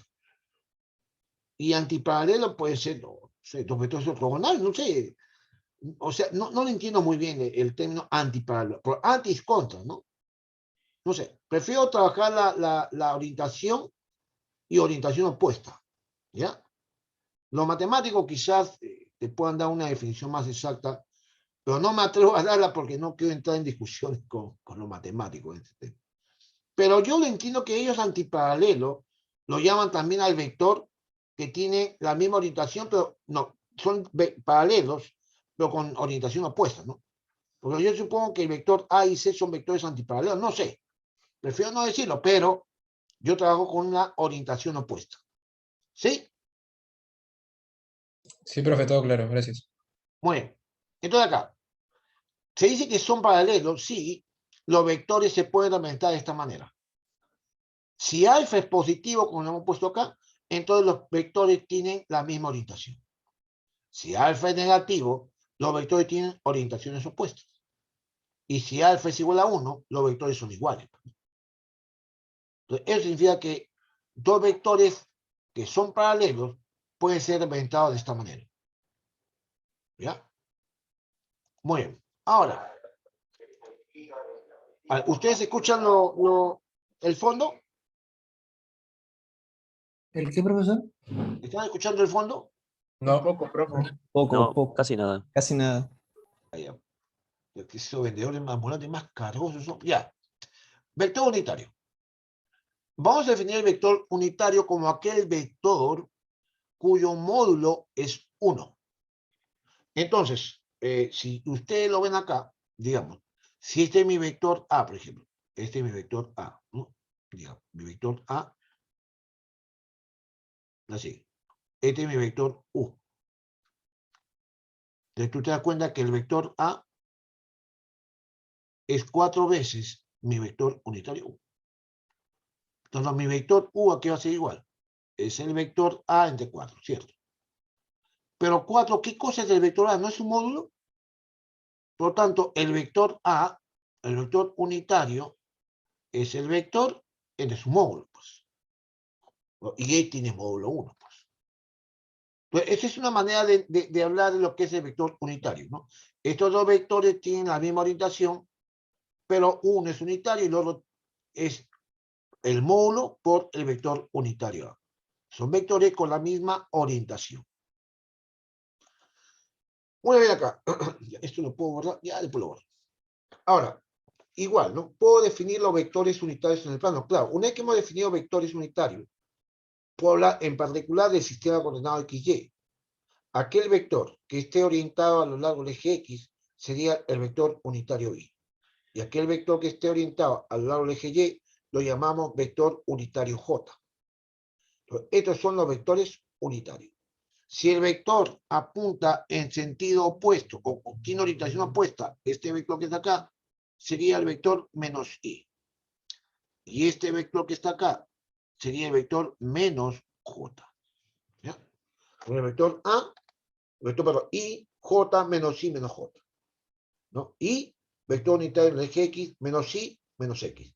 J, vector unitario en el eje Y positivo, y menos J, eje Y negativo. ¿Está claro hasta acá, jóvenes, o no? Sí, profesor.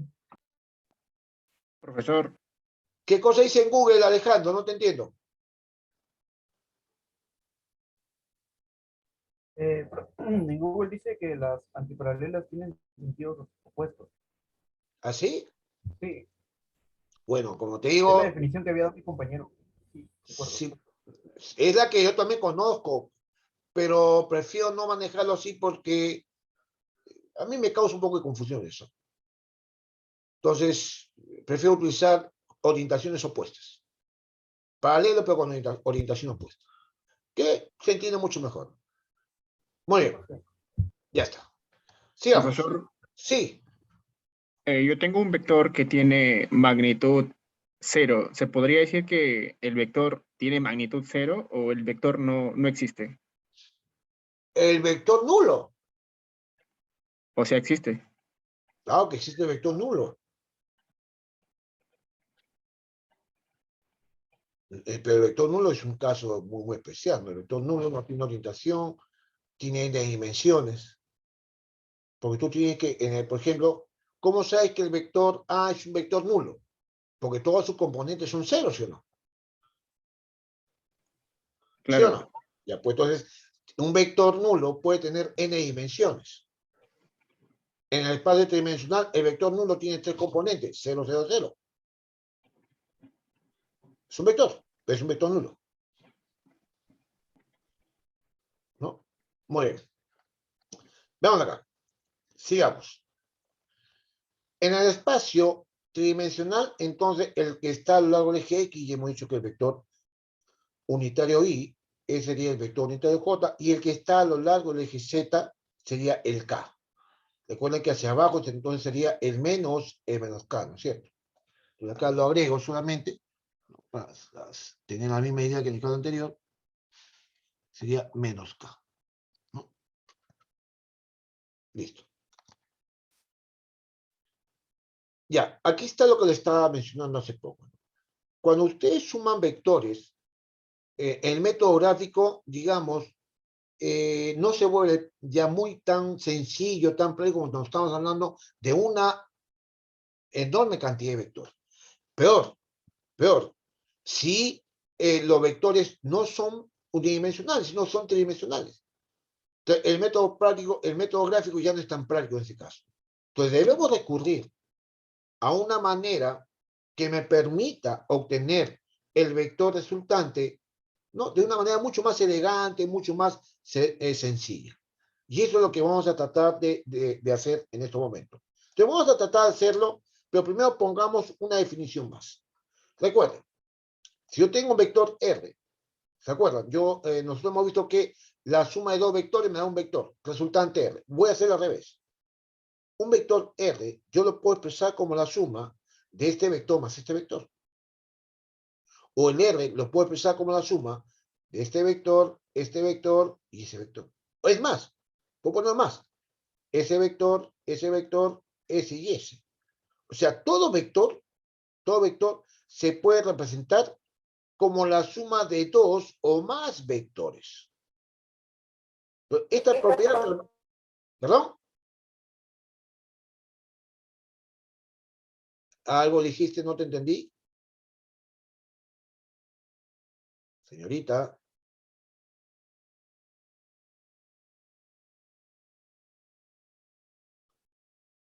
Señorita, ¿dijo algo? No le logré entender. Bueno, continuemos. No quiere conversar. Muy bien.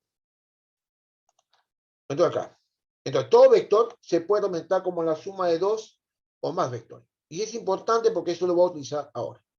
Entonces, miren. Miren acá, jóvenes. Hagamos lo siguiente. Para que puedan tratar de entender el proceso que vamos a hacer en este momento.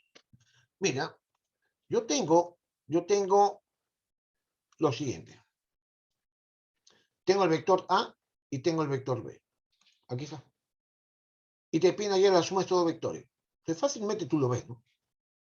La resultante de la suma de estos dos vectores, al ponerlo uno a continuación del otro, ¿qué te daría? Un vector de 5 unidades. Esto mide 3, esto mide 2, y la resultante tiene la misma orientación que ellos, y además su módulo es 5.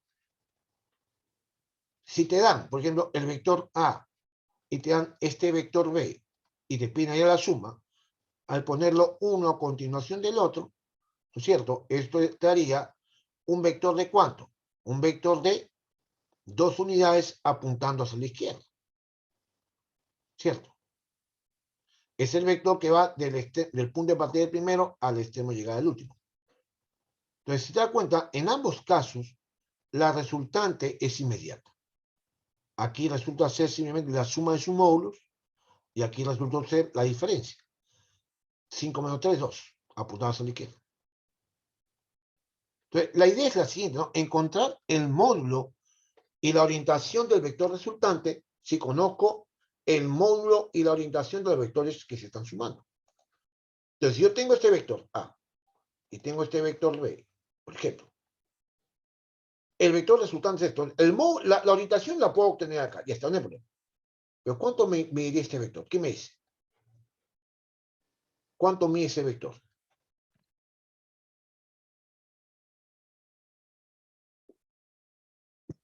Walter Peña me dice que 5. Profe, pero pareciera que tendría que invertirle los valores a 3 y a 4 porque el vector de A es más ancho que el de B, más largo parece. Profe, disculpe, Profesor, Está bien. tendría No, que precisar el ángulo para poder hallarlo. claro. Ustedes, porque ya lo saben, ¿no es cierto? Ya, yo sé que esto han aprendido en la academia, cuando se han estado preparando 5 años ahí en la academia. Ustedes han aprendido que para hallar el módulo del vector, ¿no es cierto? Para hallar el módulo del vector yo necesito el ángulo. Pero era lógico, ¿no? ¿Por qué? Porque dependiendo del ángulo, ¿no? Por ejemplo, si los vectores forman un ángulo 0, me sale 7. Si es pi, me sale 1. Si es 90, me sale otro valor. Entonces, ¿qué es lo que sucede, jóvenes? Entonces, no puedo hallar la resultante, la suma de estos vectores de una manera sencilla. Porque yo lo que pretendo hacer es lo siguiente, ¿no? Calcular cuánto mide este vector si conozco los módulos de estos dos vectores. Igual como hemos hecho acá, ¿no? Es lo mismo que pretendo hacer acá. Entonces, así como está, no puedo hacer. Pero debo partir de esto, ¿no? Que es más fácil sumar los vectores con la misma orientación que sumar estos vectores que están acá. Entonces voy a partir de esto y tener en cuenta lo que hemos visto hace poco. Entonces mira acá. Quiero que hagan lo siguiente. Supongamos, tengo el vector A, tengo el vector B y tengo el vector C. Y me piden hallar la suma de estos tres vectores. Entonces, para hacerlo, yo digo, bueno, voy a descomponer los vectores como la suma de esto. El vector A es este vector más este vector. El vector B lo descompongo como la suma de este vector más este vector. El vector C como este vector más este vector. Entonces, los nombres que estoy poniendo es sugerente solamente, ¿no? Porque son vectores que tienen la misma orientación horizontal y estos que de acá son vectores que tienen la misma orientación vertical. Entonces, no, o dirección vertical, ¿no? Entonces, usted dirá, ya no tengo 3 vectores, ahora tengo 6. Usted dirá, el asunto se complicó. Yo diría que no, ¿por qué? Teníamos 3 vectores, ahora tengo 6, pero ¿cuál es la ventaja? Que de los 6 vectores, 3 vectores son paralelos. Y los otros 3 son paralelos, pero en la orientación vertical. Entonces, si yo sumo los vectores, que esto que está acá, como lo hemos visto hace poco, este es un vector de 4 unidades, y mira, ya ha sido fácil. 4 unidades a la derecha, 2 unidades a la derecha, 3 unidades a la izquierda. Esto me daría un vector, ¿no es cierto?, que tiene 3 unidades hacia la derecha. Esta es la suma de los vectores A, BX y CX. Igual, si sumo los vectores A sub Y, B sub Y, C sub Y, que son vectores que tienen la misma orientación a lo largo de la orientación vertical. Entonces, buenos días. 3 hacia arriba, 2, 3, 4, 6 hacia abajo y uno más hacia abajo. O sea, 6 hacia abajo, 3 hacia arriba. Me da un vector que apunta a 1, 2, 3, 4, 5, 6 a 7, ¿no? Un vector que apunta 4 hacia abajo. ¿De acuerdo? Entonces ya tengo la suma de estos 6, me quedan solamente 2. Pero ¿cuál es la ventaja? Que al escogerlos de manera ortogonal, los vectores resultantes de acá, este y este también son ortogonales. Y es más, conozco cuánto mide esto y cuánto mide esto. El vector resultante es este vector que está acá. Y acá están formando un triángulo rectángulo. Por tanto, por Pitágoras, yo puedo obtener cuánto mide esto y cuánto mide esto. Claro, al toque. ¿Cierto? Por tanto, es fácil hacer esto. Esto que es acá me da la componente X y esto que es acá nos da la componente Y. Es más, el vector, el tamaño de R sería Rx cuadrado más Ry cuadrado. ¿Por qué? Porque estos vectores lo hemos descompuesto en vectores ortogonales. Entonces, esa es la idea de hacer esta descomposición. Por eso, vamos a hablar de la componente rectangular de un vector, pero acá vamos a representar el vector, ¿no es cierto?, en un sistema de coordenadas.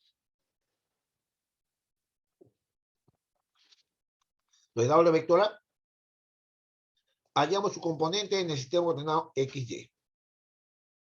Entonces, este vector lo descompongo como la suma de ¿qué? De este vector más este vector. Pero como conozco su ángulo θ, que me permite la orientación de este sistema coordenado, entonces, ¿el AX cuánto sería? El AX sería ¿cuánto? El tamaño, el AX, por el vector unitario Y, ¿no? La propiedad del vector unitario. Y el A sub Y sería el A sub Y por J. Entonces, ya tengo que este vector A lo puedo representar como el AX por Y más el Y por J. ¿Te das cuenta? Ya tengo la representación del vector en el sistema de coordenadas rectangulares. ¿Dónde? Donde también el AX, ¿cuánto vale? ¿No? AX sería el A coseno θ y también el tamaño del vector A sub Y sería el A seno θ. Y las componentes AX cuadrado más AY cuadrado nos da el tamaño del vector A. Y el ángulo θ lo puedo obtener como el arco tangente de A sub Y sobre A sub X. Pero todo esto lo puedo sacar con esta representación. Entonces, esta es la manera formal como vamos a representar un vector en el sistema de coordenadas cartesianas. Lo mismo vamos a hablar entonces de ¿quién? Del vector en el espacio. Entonces, en el espacio igual, ¿no? Ojo, desde cuenta que hemos elegido dos vectores mutuamente ortogonales, o sea, a los ejes X, Y. Igual, si yo tengo el sistema coordenado X, Y, Z, como ustedes lo ven acá, este vector A lo voy a descomponer como la suma de tres vectores mutuamente ortogonales. Un vector a lo largo del eje X, un vector a lo largo del eje Y y un vector a lo largo del eje Z. Entonces, el AX, ¿no es cierto? El vector A, a ver, el vector A, mira, partiendo de acá, mira, voy a partir de acá. El vector A mira, el vector AX, ¿no es cierto? Esto que es acá sería el vector A sub y subiendo no daría el vector AZ, ¿te das cuenta? Entonces, el vector A, este vector A, es AX más AY más Z. O sea, es la suma de tres vectores mutuamente ortogonales. Entonces sería el AXY más el AYJ más el AZK. Esa es la razón de la descomposición vectorial, pues, jóvenes. Todos los vectores, digamos, en este sistema coordenado afectado por el vector unitario Y, que sí que están a lo largo del eje X. Eso está a lo largo del eje Z, y esto a lo largo del eje Z. ¿Hasta ahí está claro o no, jóvenes? Hablen. Claro, profesor. Sí, profe. Sí. Sí, profe. Ya está. Profesor, Sí.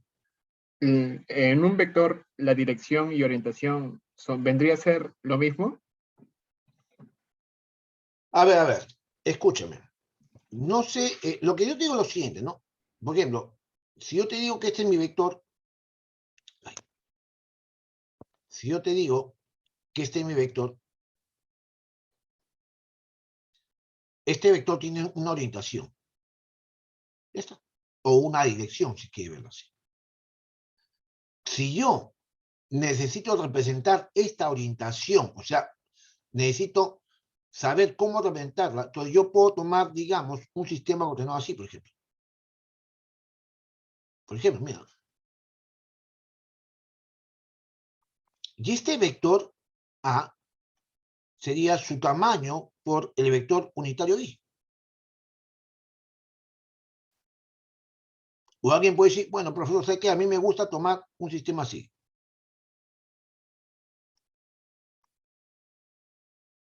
¿Se da cuenta? Entonces, en este caso, el mismo vector, el mismo, no le pongo, es el mismo vector, ¿no? Sería el AX y más el AYZ o J, ¿no? Pero no son los mismos I, J, entonces pongo I' o J', porque no es lo mismo. Entonces, la orientación va a depender, no, la representación de la orientación va a depender de cómo elijas tú tu sistema ordenado. La orientación y la dirección es lo mismo, podría decirte que sí. ¿No? O sea, ¿cómo tú lo oyes? No, yo prefiero llamarlo orientación. Algunos le dicen dirección, que podría ser lo mismo. ¿No? Habría que ver si en otra literatura cómo manejan la orientación y la dirección. Pero para mí orientación y dirección son sinónimos de lo mismo. ¿Sí? Sí, profe, más claro. Ya. Sentido más dirección, orientación. Puede ser, pero ¿quién te da tu sentido, Jonathan? Por ejemplo, la dirección puede ser, por ejemplo, hacia arriba. Digo, No, es que tú has puesto acá sentido. ¿Quién es tu sentido aquí?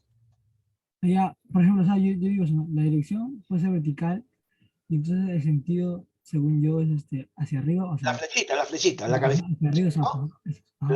Claro, también puede ser eso, ¿no? Dirección hacia arriba, apuntando hacia la dirección hacia arriba, pero si dices hacia arriba, ya está apuntando hacia arriba, pues, ¿no? No, sería, o sea, el sentido sería hacia arriba, la dirección sería vertical, así entonces. Ya puede ser también. Claro, hay que tratar de homogenizar eso, ¿no?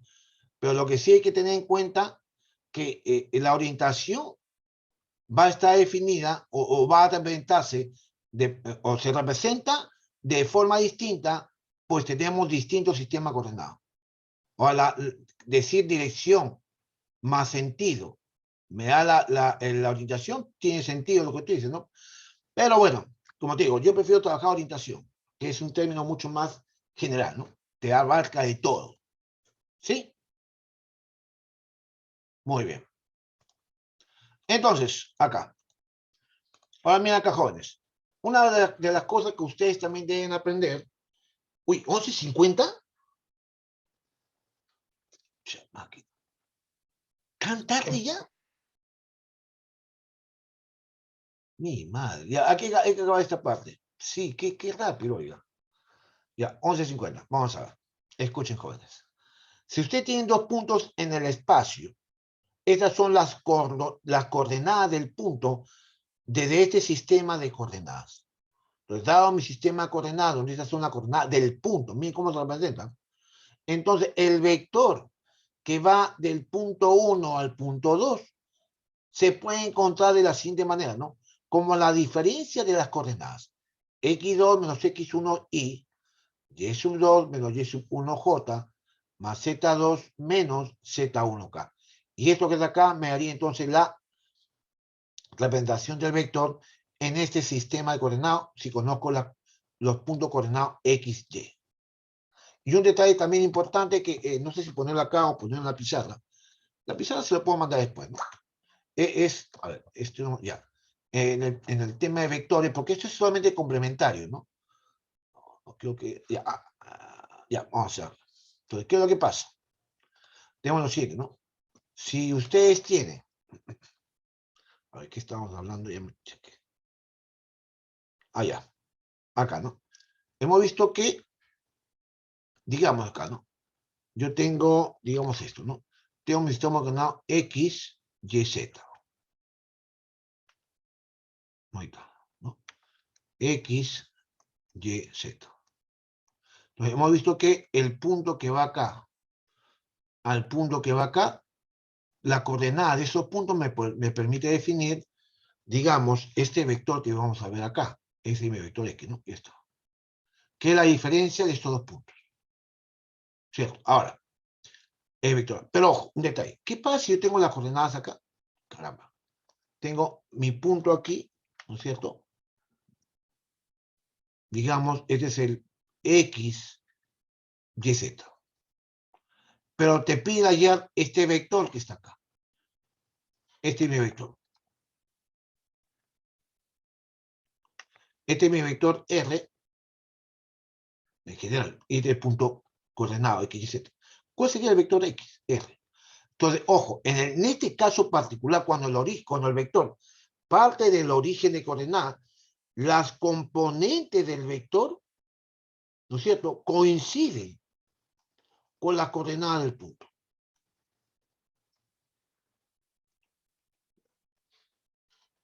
Solamente en este caso, ¿no?, las componentes del vector coinciden con las coordenadas del punto. ¿Sí? Tengan mucho cuidado, ¿no? O sea, ¿por qué lo ponemos así? Porque estamos hablando del vector entre el punto X y Z y el punto 0, 0, 0, que es el origen, ¿no? Por eso que llegamos a esto, ¿no? Es el único caso en el cual las componentes del vector coinciden con las coordenadas del punto. Es por eso que muchas veces algunos ponen de frente, ponen esto como vector, pero yo no prefiero ponerlo así porque los matemáticos sí lo hacen, ¿no? Ellos tienen sus razones por qué hacerlo. Pero en física, por favor, mantengamos que este es un punto en el sistema coordenado y esto que está acá es un vector, ¿no? Recuerda que el vector es esto. Este es mi vector. Este es el punto. Entonces, no confundir uno con otro, ¿sí? Entonces los matemáticos ponen, porque yo recuerdo que en un libro de matemáticas sí encontré, ¿no? Vector decía y habían coordenadas, profe. Sí, sí, sí. Pero como te digo, como recién estamos en una parte empezando con esto, entonces yo prefiero que acá en el curso de física esto lo mantengamos como coordenada de un punto y esto como las coordenadas o como el vector, ¿eh? El vector tiene que estar siempre como IJK. No lo pongan así, por favor, porque va a causar confusión. Claro, gracias, ¿Ya? profesor. Muy bien. Sí, profe, porque, disculpe, también llevamos vectores en lo que es álgebra lineal, si mal no equivoco. Y tal vez ahí los conceptos o las definiciones se nos combinen en ambos cursos, ¿no? Bueno, es bueno tenerlo en cuenta. Claro, ellos tienen una razón por la cual ponerlo así. Ellos hablan de un vector y también hablan de esto que está haciendo. Pero prefiero no hacerlo así. Acá, por favor, mantengamos digamos, una posición un poquito más sencilla de hablar de las coordenadas y hablemos del vector. ¿Ya? Son dos cosas distintas, ¿ya? Muy bien, a ver. Vamos a ver acá. Ya está. Bueno, sí, esto ya. No, ya, punto escalar ya no, ya. No me alcanza tiempo. Sí, ya no me alcanza tiempo, jóvenes. ¿Qué horas son? No, 11:56, ya no, ya. Ya, jóvenes, por esta oportunidad nos vamos a quedar aquí. No, que hasta la 1 tengo clase después, por eso que no puedo prolongar con esto. Ya, ya he revisado su aula virtual, ¿no? Ya están los materiales ahí. Yo estoy colocando las clases, los videos, los estoy ordenando, ¿no? Y la tarea. A ver. Yo creo que lo vamos a presentar, ya. Voy a poner, o si no, ya, sí, voy a poner el aula virtual, ¿ya? En el aula virtual voy a crear un enlace más tardecito para que ahí puedan subir sus tareas, ¿ya? ¿Ya? ¿Está ahí? Ok.